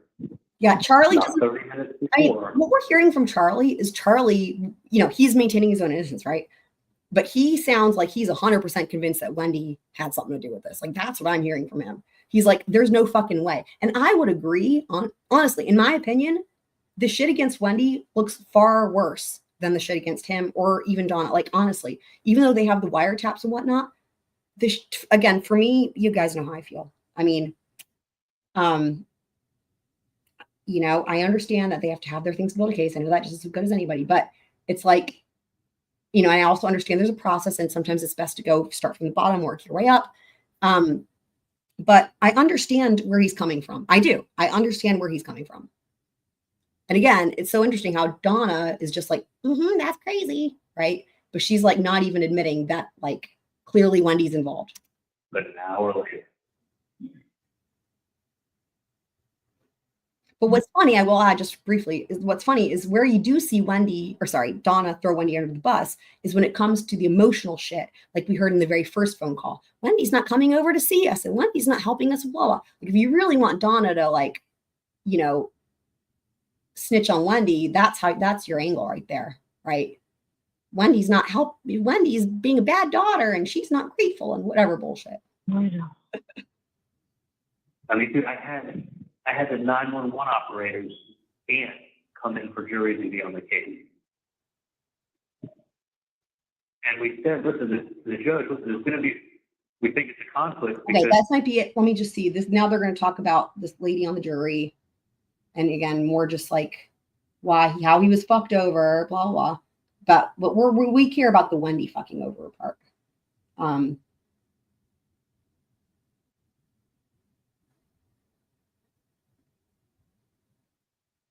I saw the word coincidence. Let's see here. When I saw what Kaplan did for the last 2 hours, I got sick.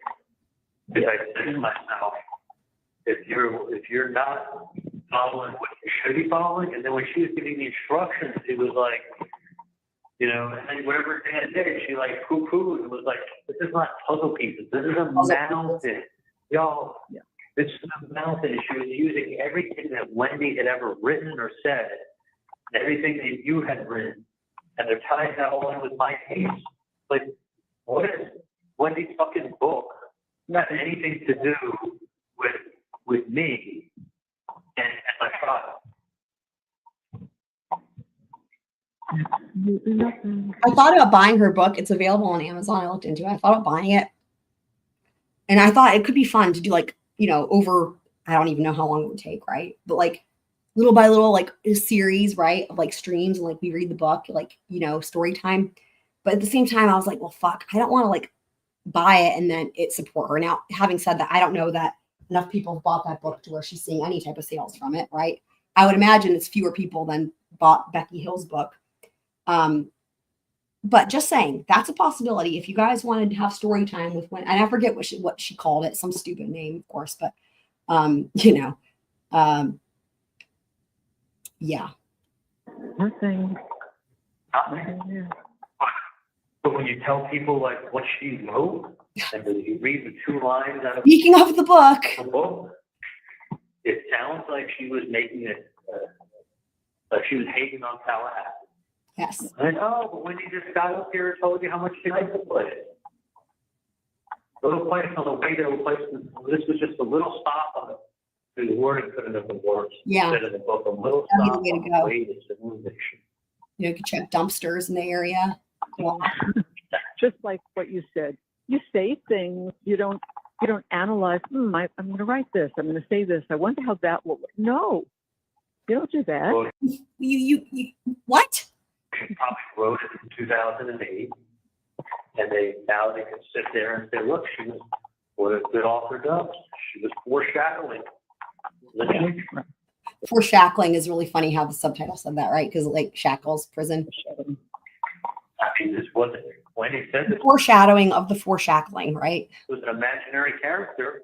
I mean, an imaginary character who's pleasant. What I want to know is, did this imaginary character also have stunning blue eyes enough to make the ABC store clerk comment on them, and for enough for Wendi to bring it up in her interrogation, not once, but twice? Professor in York, Florida State, with 2 kids, in a town that sounds just like Tallahassee, in the Panhandle, on the way to stop along the way to civilization. Goes to book. Like she's even writing it for you guys. Like, holy shit! Everything Dan did, everything that we had answers for, everything. Now they're back to the trial strategy. Okay. Okay, let's see here. Trial. Like after small okay. Like really Wendi was over here there. Like, why would she go over there? That doesn't make any sense. This doesn't make any sense. Makes it look good. And then I found out that she really was in that car. Because when I first heard it, I thought, oh my God, this guy's full of shit. Oh. Like, this is right now, he's like pull away fastly. Oh, okay. You This know, part, let me back it up. This part is actually really important. This is when Charlie finds out that Wendi did go to the crime scene, and it sounds like it was kind of recently. Let's see. that doesn't make it up. Makes it look good. And then I found out that she really was Yeah. in that car. Because when I first heard it, I thought, oh my So God, he was this like, guy's there's no way she could be that stupid. That's what I think he was thinking. full of shit. Guy's full of shit. Like pull away fastly, you know, speed away. Oh God, of course she Like, did. she doesn't, she's right here there. That's crazy. The guy doesn't know what he's talking about. Look at this. He's like, there's no way possible. Holy fuck. Someone told me no, she really was. Oh, can you imagine? I was like, Can you imagine that moment for him though? He's got to be like, you've got to be fucking kidding me. We're done. Like that's what I would be thinking. And also like, Wendi, taking you down with me. when I heard that, they're like, you're like, they think she's involved. Oh, Because that doesn't she was surprise there. me. Yeah. And I'm like, no, why would You she? know what's so funny is that I remember in the interrogation, I feel like what the detective says something about contacts, but she doesn't answer that question. She wants him to think they're legitimate or real, whatever. be there? What is it? That's because then they said to her, you saw that. Why didn't you call the preschool to see how the children were? Why didn't you see if, how Danny was? Well, why would she think there's a problem? She thought it was a tree down. They just closed off a whole bunch of the street. She really didn't think there was anything. If she thought that her children were in danger, she would have called the preschool. Well, I will note one thing I pointed out too in the interrogation was that I thought it was really interesting how, despite the fact that Wendi never owned firearms and, you know, Dan Markel never owned firearms, they were not a firearms family, right? Despite that, and despite Wendi, I guess Wendi kind of trying to say that there was some sort of abuse going on, but she even admitted every time it was always emotional, right? No physical abuse. So no physical abuse and, you know, contentious divorce, but it was all in litigation, right? And honestly, if there was any emotional abuse, it was coming from Donna and Wendi anyway, but no firearms, right? I thought it was so interesting how phone call after phone call that she got. And then same thing when her friend Jane showed up, same thing. All of them said the same thing that I thought was really interesting. And it was, as soon as we heard there was a shooting, the first thing we thought of was you guys, or the first thing we thought of was, is Wendi okay? And I commented on that because I was like, isn't that interesting? Because why would you think that when there's this big neighborhood, right? All these different houses, why would you think when there's and especially when it's a family or people that don't own guns, like the fact that the first thing you go to is, oh, it must be Wendi. I thought that was really interesting. And also that kind of flies in the face of what we're hearing here, which is like Wendi, she's like, why would Wendi have any reason to worry? Well, it's like, well, literally all of your fucking friends and neighbors and everybody fucking else in town immediately thought something happened with Dan, right? So, You know, They said all the fire rescue was gone, the paramedics were gone, the road was blocked, and it had yellow tape. Well, yeah, that was it. well, that would make perfect sense. But Jesus Christ, I mean, it's not like she showed up 6 hours later. It's not like she he's like trying to work it out where he's like, no, maybe, no, it's still not plausible. Nope. showed up an hour before, an hour after she shows up. Because as Kappelman said, Kappelman, sorry. she couldn't help herself. Couldn't help himself. I think it wasn't a part of the plan, guys. Remember, they had set up that alibi for her, allegedly, with the and all that. This was not part of the plan. When they say the most obvious Strayed from the plan. answer, the simplest answer is the real answer, it's not. I mean, what's the most obvious answer for Wendi Oh boy. leaving her alibi and then showing up there? What's the only answer you could have? And as soon as she leaves her house, she doesn't show up on the street. It's just so stupid. It's ridiculous. It's so stupid. But here's the thing. What's the most obvious answer? Wow. I just wanted to see if it was done. Y'all, listen to these two. They're finally getting somewhere with their logic here, aren't they? I mean, Couldn't help herself. couldn't help. Wow. Don't be fooled, ladies and gentlemen.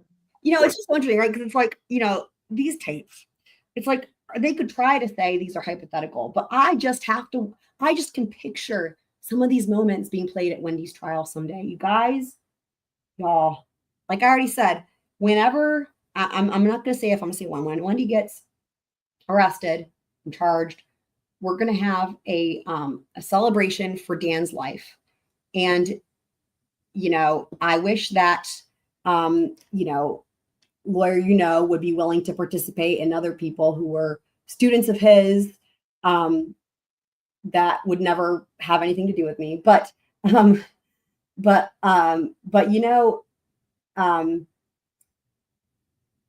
yeah, because it's just, that's what I'm waiting for, to feel like justice has been served for Dan Markel. And it's just so fucking sad. What do you think she's doing showing up there at Elevator? I mean, every time you tell someone it's a coincidence, what you're really doing is telling them not to. Don't believe this. Don't believe.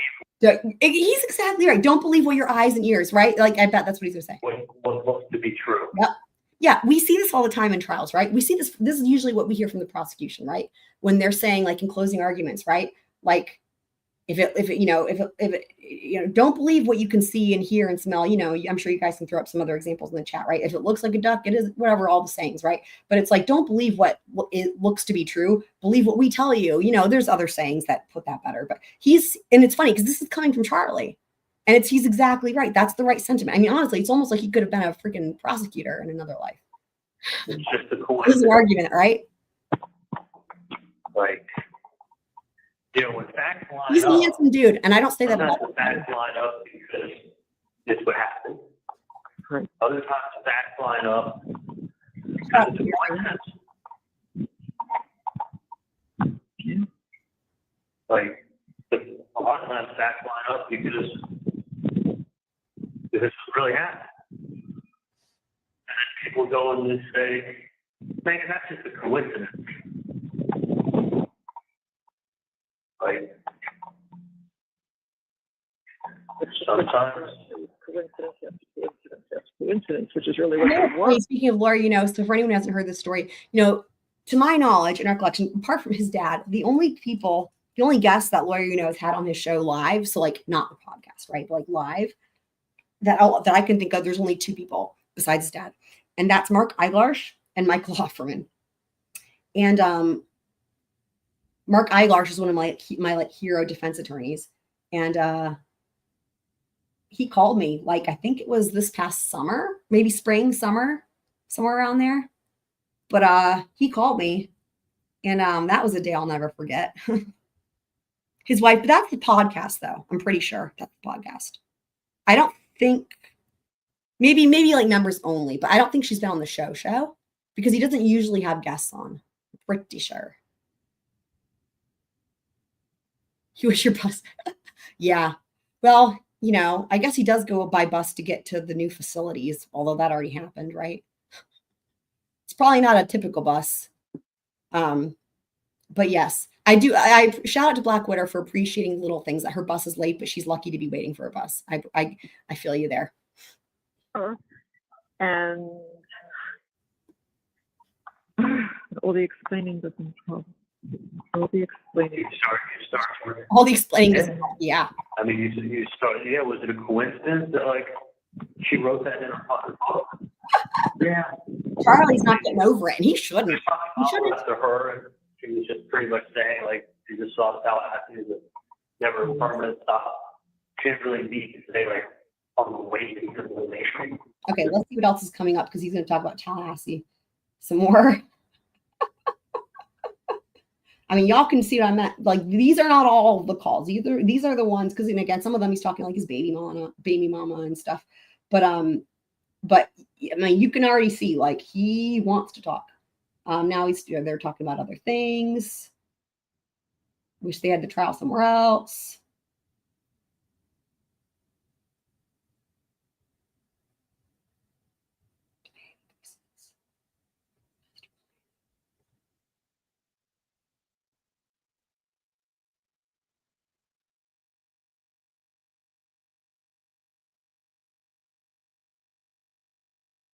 Oh, this is Charlie tells some story here that what was this? Funny. But I must get some of these done. It sounds like she's trying to get off the phone. He's not gonna let her. I don't know. I've been out here all this time. I left her there. Let me go. Yep. Let me go walk inside. Again, poor Donna. Poor Donna. Dude, okay. You know what? I will say this much because we know she once she was arrested, she was also in solitary.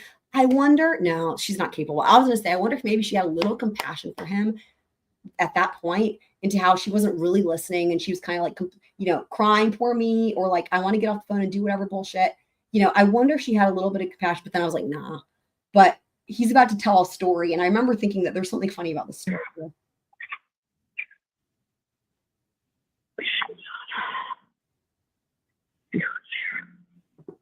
Yeah. I came out on the balcony so I could speak privately. No one cares, Donna. Okay. I just looked in, I see her. So who cares? What's happening is there's a call she has to make before she can talk to you. So that's basically what we're waiting for. So I won't be able to, I know I can't. For legal reasons, I can't put her on now, but she wants to talk to you. So we're waiting for the answer on that. So just hang in there, please, and I'll let Dad say goodbye to you. Hold on a second. Oh, do you guys see that?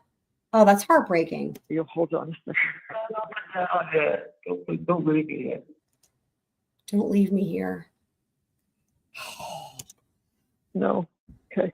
No problem. Wow. No problem. Wow. Wow. Thank you. Oh my God. He's crying and saying thank you. Hold on. I was talking over it. No problem. I won't. Thank you. Wow. So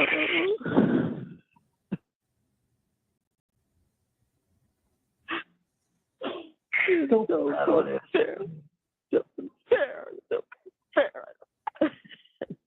Now she's saying it's so unfair, so unfair. I mean, it's just interesting, right? The difference. You can see the difference in the way that their emotional state is. Charlie's coming from a place of like straight up vulnerability, right? Like, don't leave me here crying, right? It's interesting. I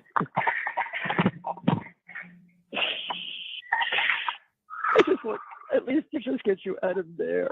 Get you out of there. You know, what it reminds me of too, you know, you guys, when you hear about like sociopathic tendencies, I'm not diagnosing anybody, obviously, but you know, when they can't actually feel the emotion, they try to like say things that they think the emotion would be.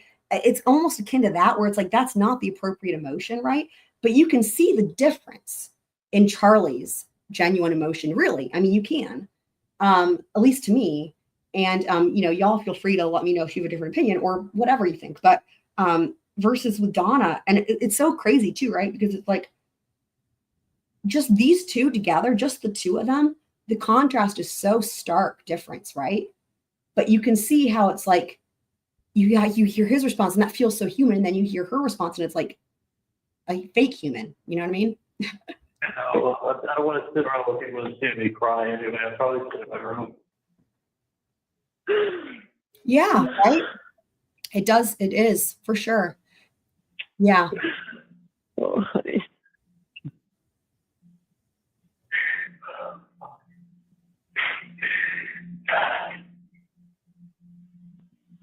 They're not, Charlie, they're not gonna come, this psychologist or whomever, they're not coming back to evaluate you anymore, right? This is it. And then I don't think she already came. I guess she came today, and I told her I came yesterday, and I came today. And I'm like, listen, I'm not suicidal, I'm not gonna harm myself, but keeping me here is not good for my, like, I'm in a solitary confinement evaluation, so cameras that are like, I feel like I'm in a box. I'm in a local box with my blood and shit on the walls and shit on the floor. People are insane that are here. They pee on the floor. They throw their shit, take shit and throw. So I don't touch anything in here.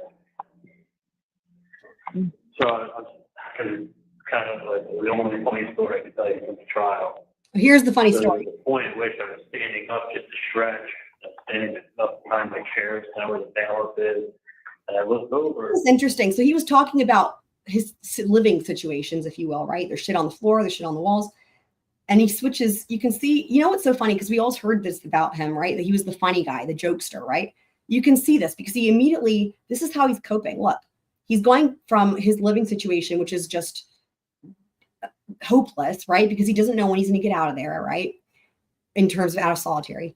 And so he switches gears. Here's the only funny story I can tell you from the trial. Sad, right? So I'm kind of like the only funny story I can tell you from the trial. Wow.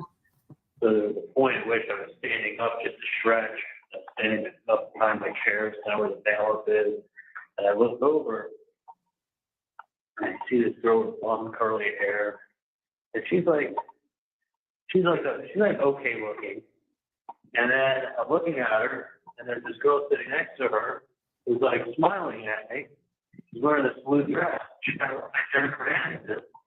I'm like, oh, that girl's pretty cute. She's smiling at me. And I'm thinking, you know, it's probably like some law school students from the school or local. maybe. Like I've heard sometimes with like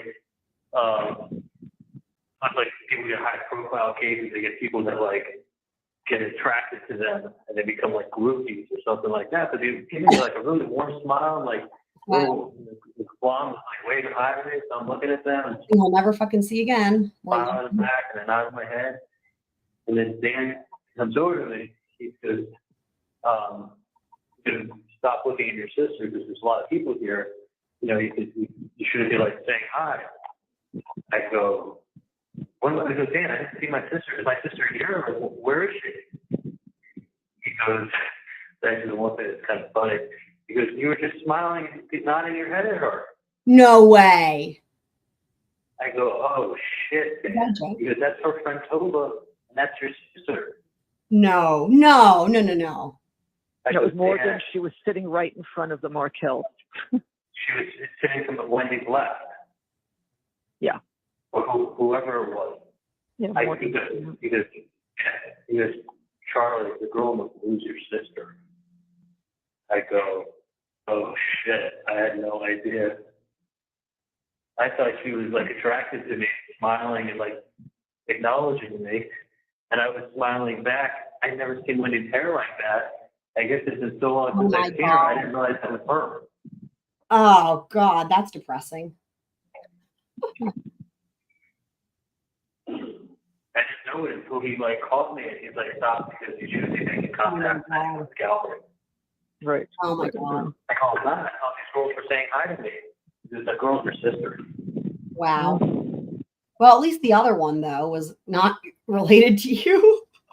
Oh. Wow, you never told me that before. What's that? I said you never told me that. Like, look at that response though, right? This is what I'm talking about. Her response to the story, you never told me that. Like, what is wrong with you, Donna Adelson? What type of fucking response is that?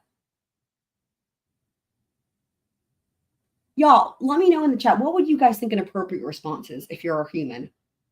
Like, that's her response? Like, that is so weird. I haven't heard that before. Yeah. Are you a robot? Like, what? I didn't. Are you Glenn? Are you secretly Glenn? I didn't know it until after. But I saw them looking at me and like. It's amazing that he still just goes on like a human because that would have thrown me off. But you see, he must be used to it, you know? Donna like gave me a little wave with the hand. Yeah. I thought people were being friendly to me. So like, yeah, I'm like, man, because he said something about my sister being here. I'm like, where is she? I haven't seen her yet. Because that's what I was just talking to you about. Like, shouldn't be making contact. I go, I wasn't talking. Where's my sister at? Okay, let's see what's coming up on this one. I found. Like, oh. That's crazy. Yeah. And I was only 40 people on. I mean, saw it from the defense table to where she was sitting. It couldn't be more than 35, 40 feet. Okay. I think that's it for this call. So let's go on to the next one, guys. Okay.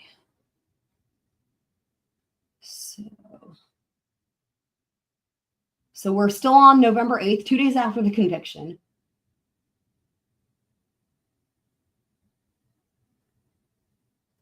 Let's see here.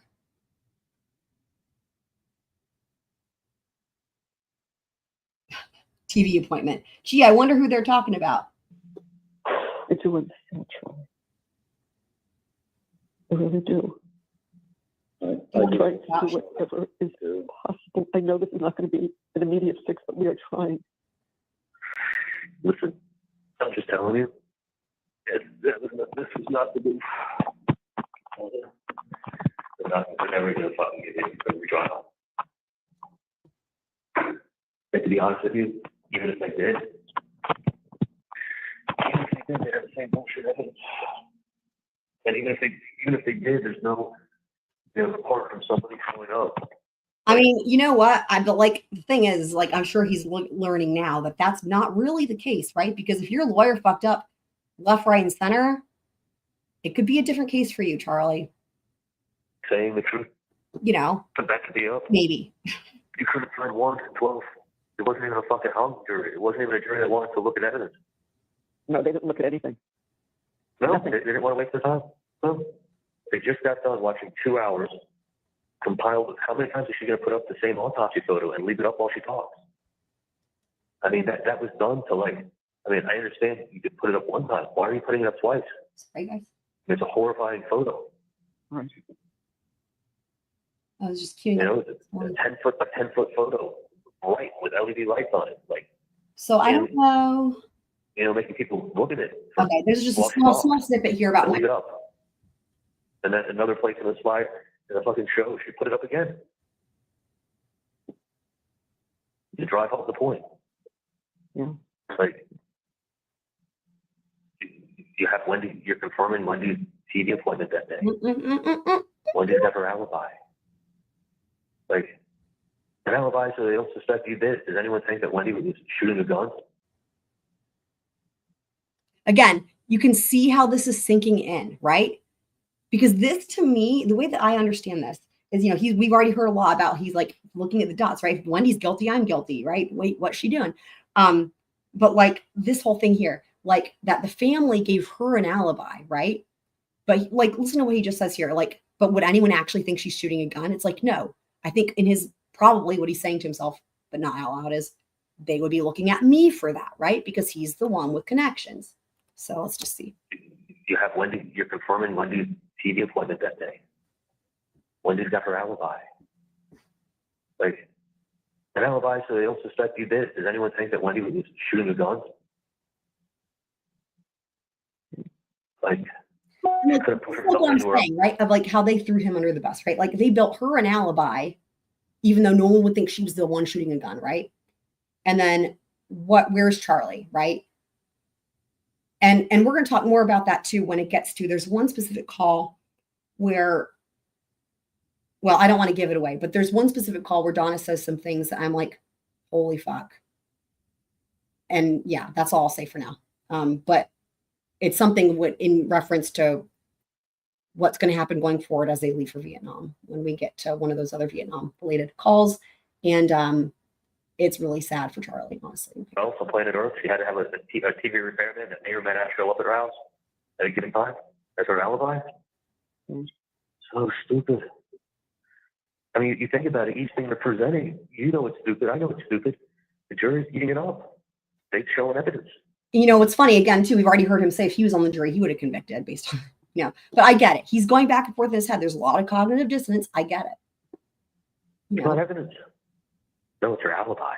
Her alibi, she could have made a fucking spa appointment or workout appointment or done something on the other side of town that she knew she would have been there. I mean, I think what he's kind of saying is, couldn't she have made the alibi anything that's not related to a TV? Because the whole thing too, right? The fact that it was about related to the TV and then the whole joke, and she comes in, he hasn't even gotten to how she threw him under the bus in the interrogation yet, right?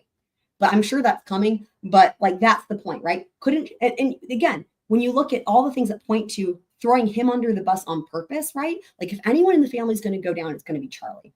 He's pointing out all these things. And this is a great point about the fact that she could have made the alibi. And it's funny, he's even just flat out saying, right? She could have made the alibi literally anything else, a spa appointment, whatever the fuck. But she had to make it a TV appointment of all things, right? And why would that be, right? And then she comes in and says the bit about the joke, like multiple times in that interview. what kind of alibi is it? What if the repairman gets a call in the morning and says, hey, we can't come? I mean, it speaks more to just like we all see that and we think, okay, yeah, clearly there's some sort of Wendi involvement, but it speaks more to that. It really speaks more to literally intentionally setting it up so that it will connect to Charlie. Like that's even worse, right? Than trying to protect Wendi. It's like, you know, and that's what's so wild, right? It's like the family all agreed, but not Charlie. He wasn't in on it, like, and not Robert either, right? But like, I guess you could say Donna and Wendi like agreed to sacrifice Charlie, right? It's fucked up. We'll give you a window of 2 to 6. Oh, her whole alibi's ruined. Family sacrifice. Based on the repairman.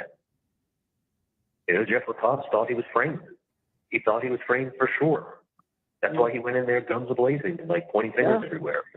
Blaming Wendi, blame her brother, blame this, blame that. Like, as I pointed out in his interview, as well as Wendy's, Jeff was very careful when saying maybe Charlie was involved. He tried to go off the record. He was very careful. He said, I'm just saying, you might want to look at him. And I pointed it out at the time. That was actually my last live stream before this one. I pointed it out. I was like, you know, what's so interesting is the care that he was using, right?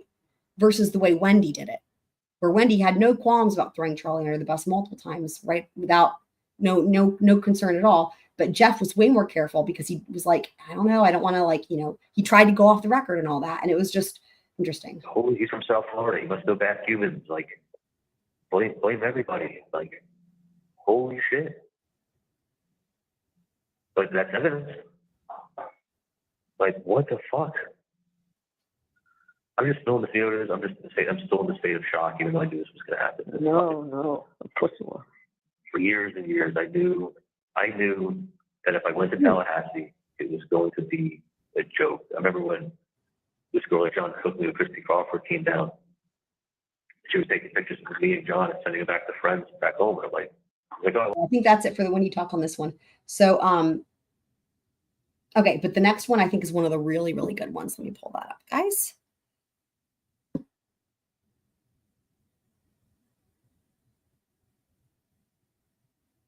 Okay. Wait. Here we go. Okay.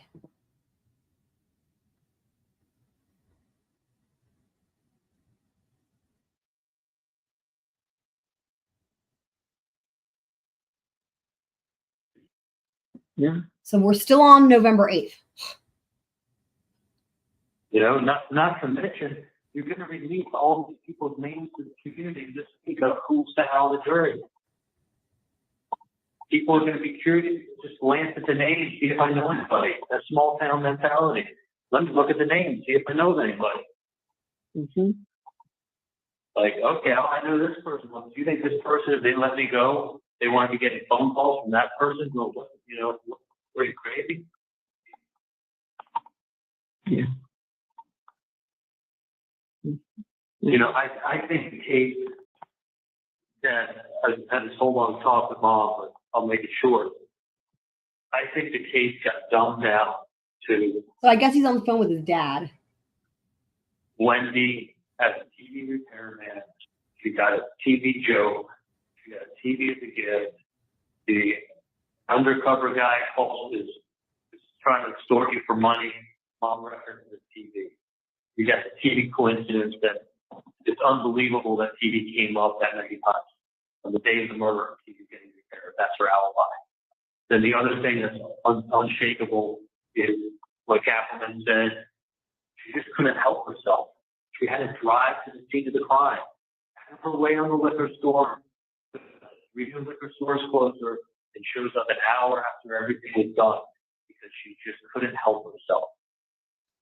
Well, if it's true, and Wendi showed up because she knew something was going to happen, then I'm guilty. Without a doubt. If you want to say it's a coincidence, then you can excuse that with the word coincidence. But like the things line up, they line up. He's still trying to work it out in his head. You have explanation, or you just say it's a coincidence. But if you can't use the word coincidence too many times before someone says, "Oh, do you think I'm stupid?" Like, how often do you want to say the word coincidence before you tell me I'm stupid? So think I'm stupid. Take me for stupid. Then you got all these other people piling on who have motives. Every other person running their mouth has a fucking motive. They all have motives up there. Even my best friend Ryan Fitzpatrick said this. Okay, I didn't even know the guy at 14. He had 2 text Now messages. he's complaining about Ryan Fitzpatrick. Doesn't matter. She said he's my best friend. He must be my best friend. So like, you could boil the whole case down to what the fuck's Wendi doing in his house an hour after he gets shot. That's the whole case. Yeah. If it's a coincidence, I could be innocent. If it's not a coincidence, I have to be guilty. No, not just you. If you're guilty, Wendy's guilty. So of course. Isn't that funny how she's saying it now? It's like she remembered that Charlie. So when we heard Charlie say that was sorry, that was on November the 6th, 2 days prior. It's like she's parroting back what he said to her, which is interesting, right? Yeah, she has prior knowledge. That's what she was She's saying. showing up. Right. I mean, she basically called her out on it. She couldn't help but go see. Well, that's like saying that she was a part of it. She couldn't help herself. Isn't that what happened? That's exactly what she said. So she's giving a logical, simple explanation to a simple act. She showed up because she knew something was going to happen. Why else would she? What else are the chances of Wendi leaving her house 7 miles away, looking to drive down any street on that date, at that time, an hour after everything happened, for one reason only? So to go buy a bottle of liquor. Was there no liquor store close to her house? Yeah, they napped out like 3 or 4 or 5 of them. Was that the most direct route to the liquor store? It was the route she knew how to go, but it wasn't the most direct route. It was not the most direct route. You go, well, hell here, because again, we've heard him say this a bunch of times now. And that's why such a big deal was made about Wendy's travel route that day. Mm-hmm. Yeah, that was a big piece of evidence.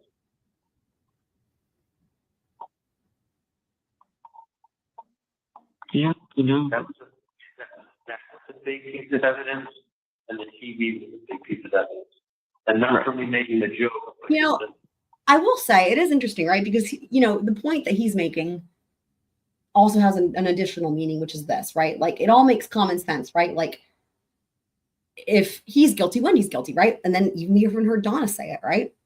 And when you're looking at all the evidence, of course, there was some other evidence that pertained to him. But, I mean, I would agree that a lot of what came in at his trial and the other trials for that matter, but his trial especially, had to do with Wendi and Wendy's behavior, right? Which is why it's so unreal, where it's like using that to prove his connection, yet she's out free.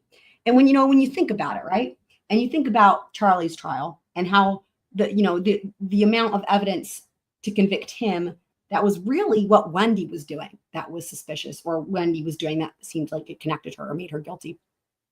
And there's going to be even more of that with Donna.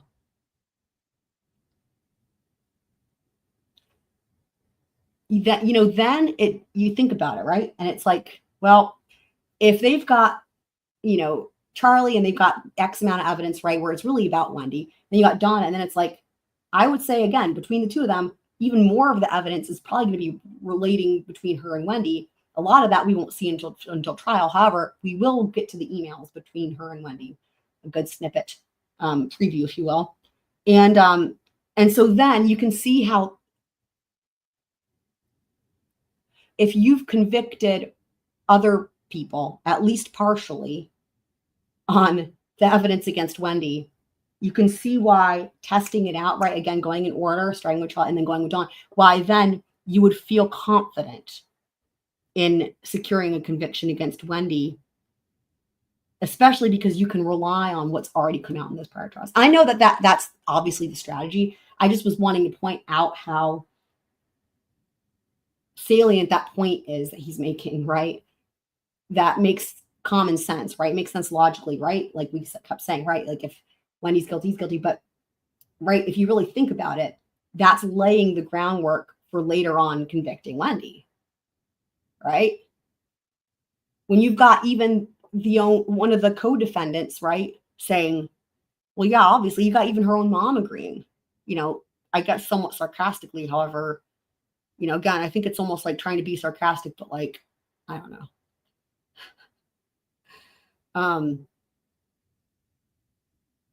It's almost like hoping people will think they're being sarcastic in a way, right? Especially with Donna. But hopefully that makes sense. Yeah, the repair. The repair is done that day, and when the undercover comes to you that day, everything's always revolving around a TV set. Yeah. Do I want to believe that? Yeah, and again, see, like it's starting to it's clicking for me again, especially listening to these in hindsight. And I think and the reason I'm saying is because I think it's clicking for him, that the coincidence with the TV wasn't just a coincidence that she had the stupid alibi or whatever.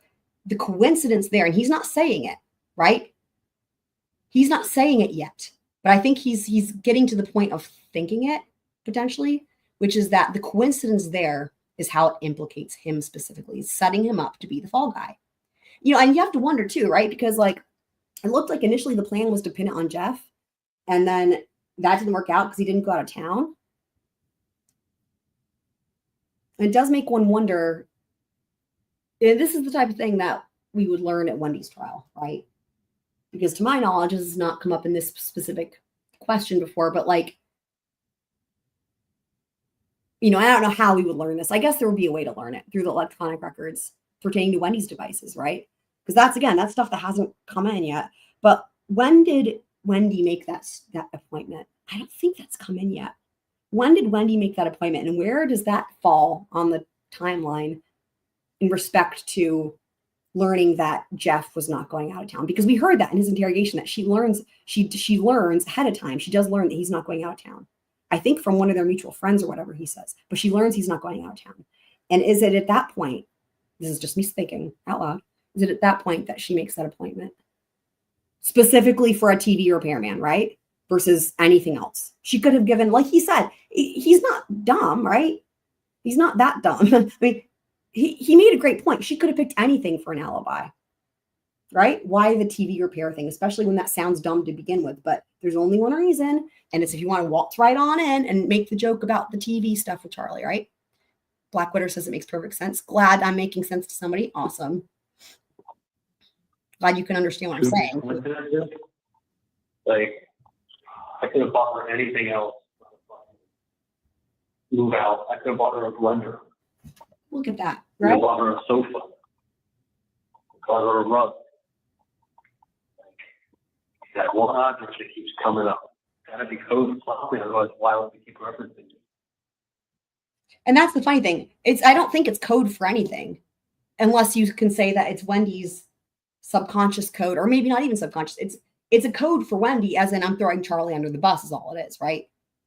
Like, again, that could have been a decision that Wendi made on her own, right? Just like she showed up at the house, right? It wasn't maybe part of the plan. You know, she made, maybe that was all Wendi. I mean, the way she marched right on in and threw him under the bus, right? So, because, you know, some of the things that the prosecution might suggest may not, you know, again, is everything going to be a code? No, probably not, right? But I think it's entirely possible that the TV was just a Wendi thing because it was this, because she knew it was a joke that about Charlie. But here's the important thing. She knew it was a joke that she heard him tell other people that could corroborate it, right? That's the point. Because if this was a joke that she'd heard him say, not just in front of her, but other people. And that's why that would be the joke that she would use versus anything else, right? I swear to God, I really believe that. Like, you look at those pyramid. Oh my God. Hello? No, we're here, honey. I'm listening. She's not even listening. Disgusting. Listening to you. I mean, I get it. There's pain. Back and forth. Yeah, I get it. Dude, she's not even fucking listening. And this is the thing, right?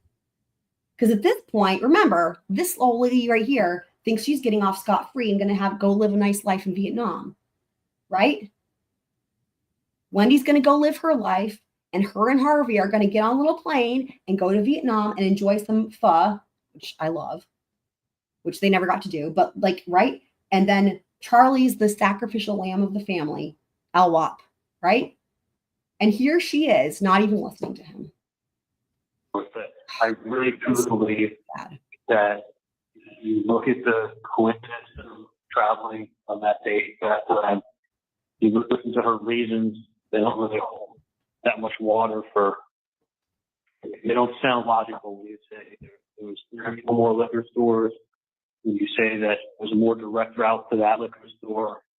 Reasoning starts to kind of sound like, listen to him too, right? Because like, again, he's kind of putting the pieces together, but not like really, he could be a lot more direct. I mean, you know what I mean? Like, you can see how they could use him, right? Because of how clearly he still trusts them, right? He wouldn't think that they would be, again, like a lamb to the slaughter, right?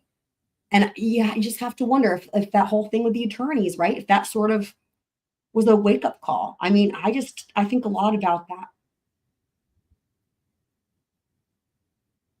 And I know too, on SDS, I think it was yesterday, somebody asked a question about have there not been any more jail calls come out? And I can't remember whether it was Joel or one of the guests on SDS said.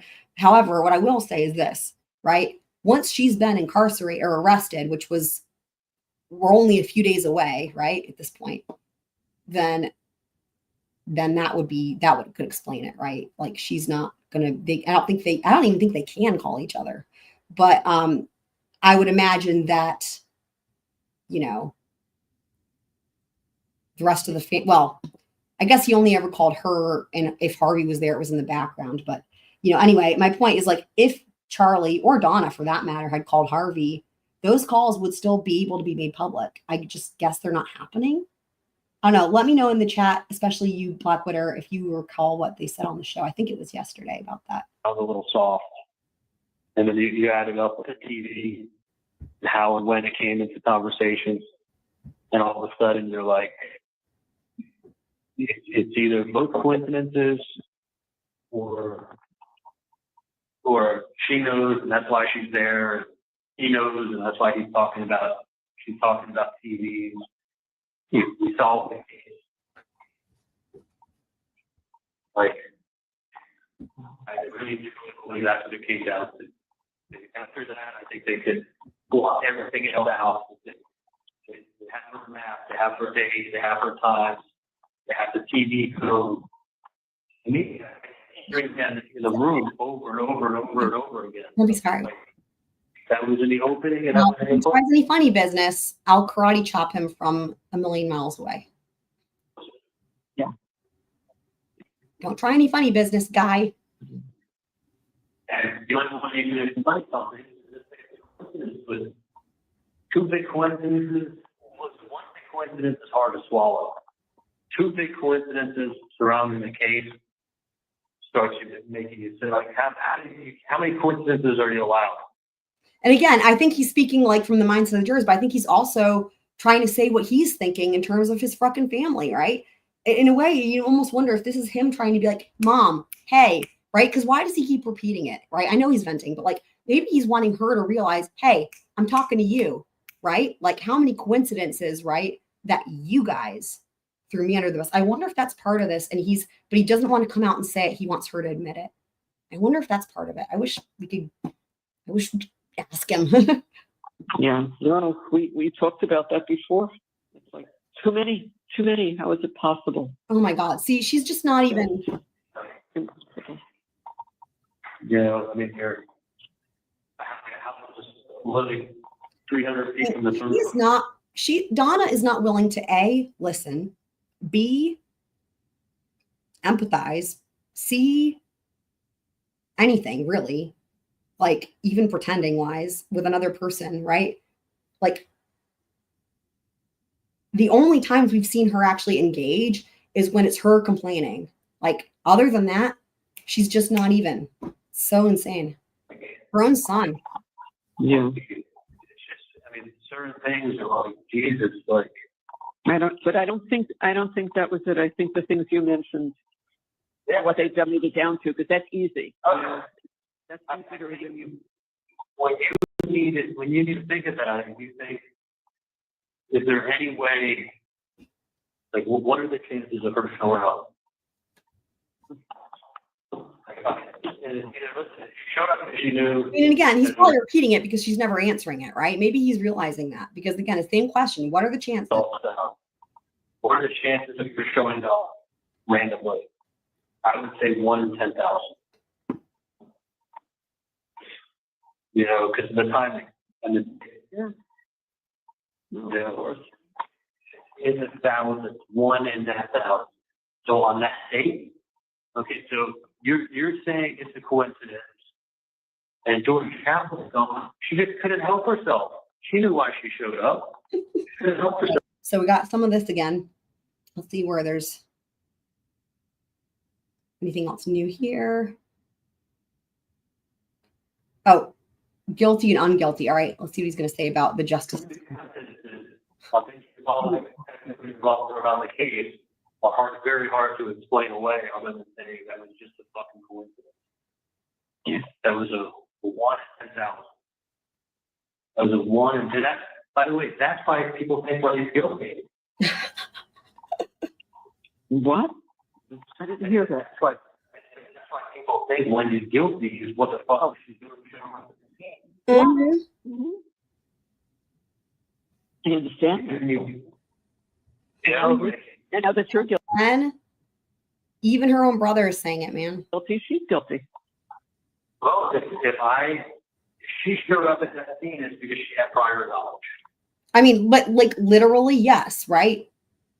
Literally, the scheme that is being painted involves Wendi and not just Wendi, but Donna. Like at this point, Donna should be like shaking in her boots, you know? If she had prior knowledge, then guilty and not guilty. Like, you can't explain things other than coincidence, you know? It's like, you know, that sometimes you can prove things with coincidence. I remember one time I was saying to these copies, like, oh, we got to get together soon, man. It's been years or whatever. And I was talking to him, I think I was walking the dog. And then the next day I was flying out the babies. I didn't tell him I was flying out the babies. So now He he's didn't tell me talking about one of his friends or whatever.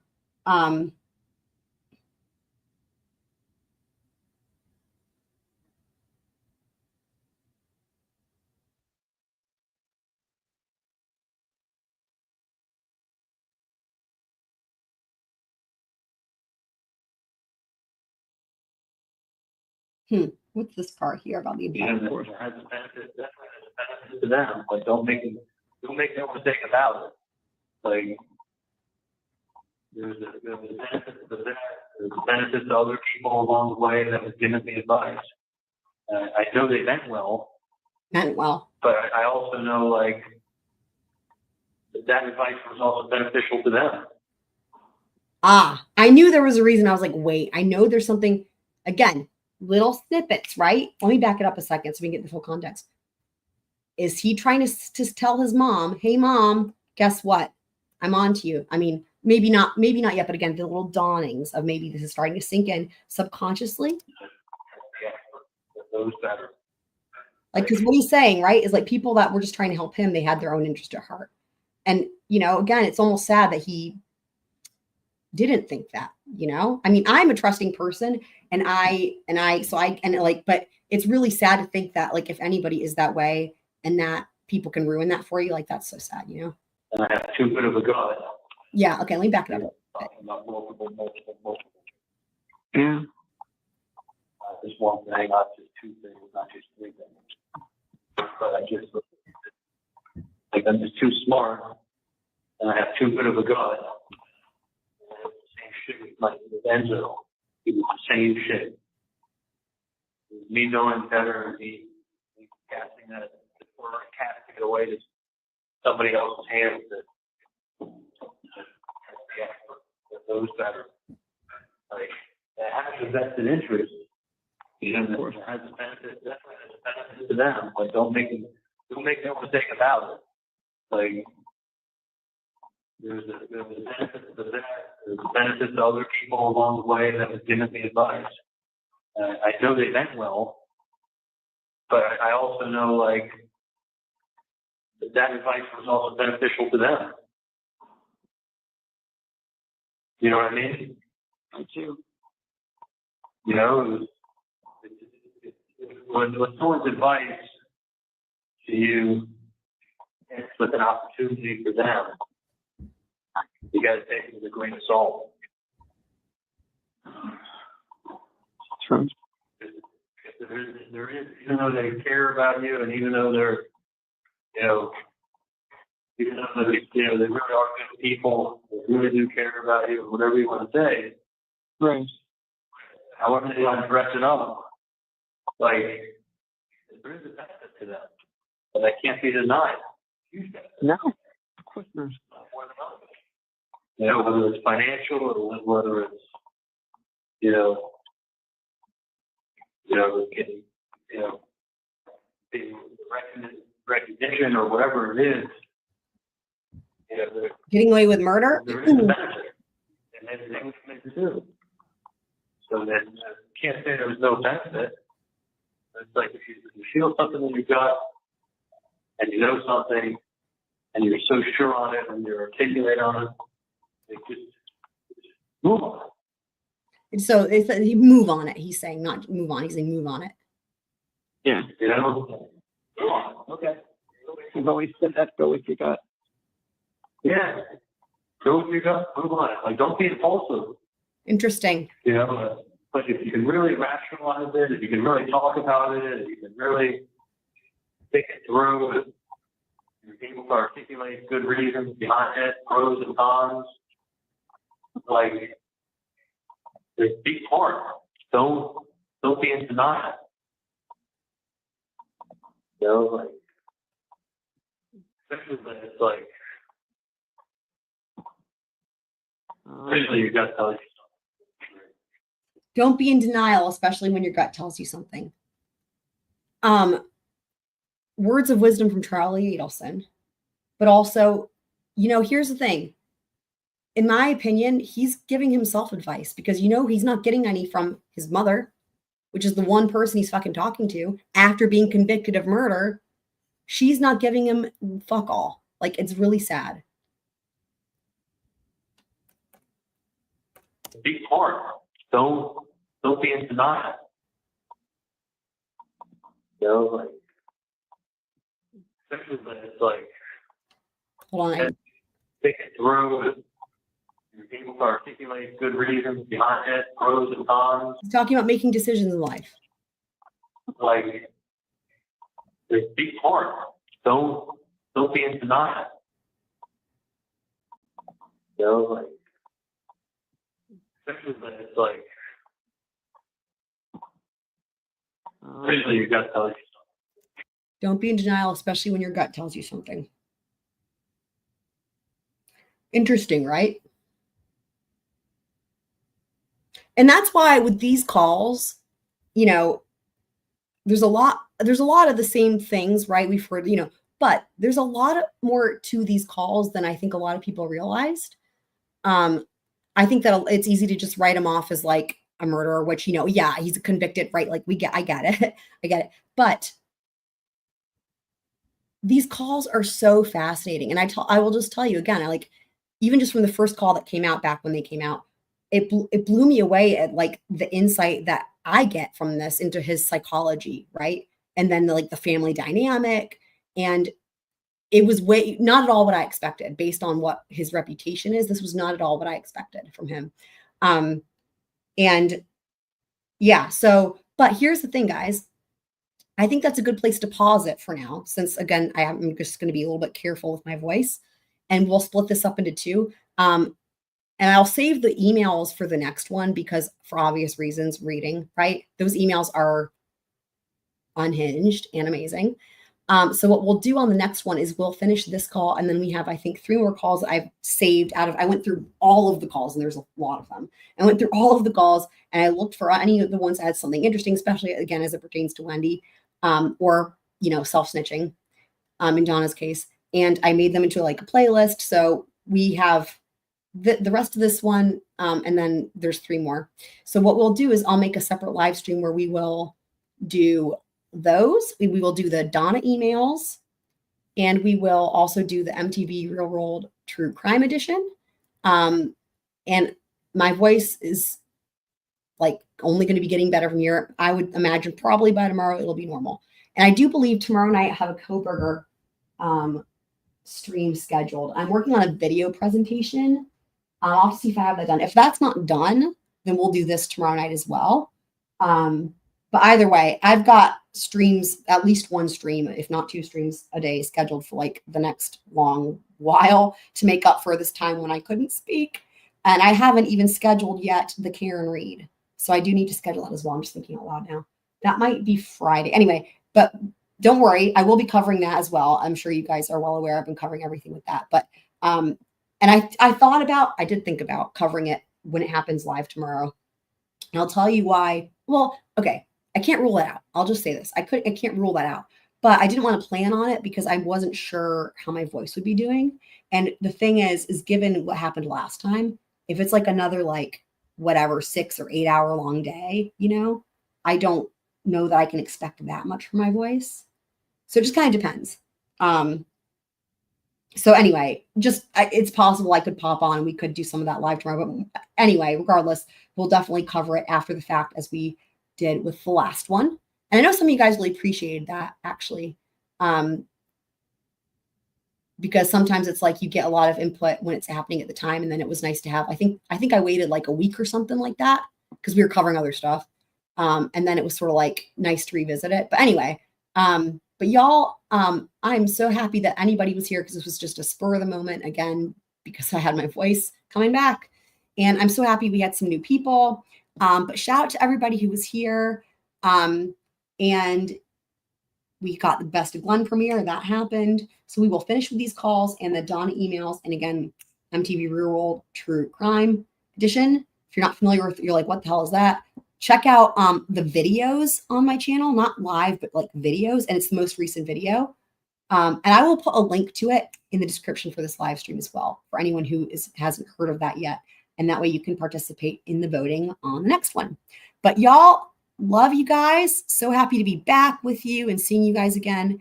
And I will see you guys on the next one.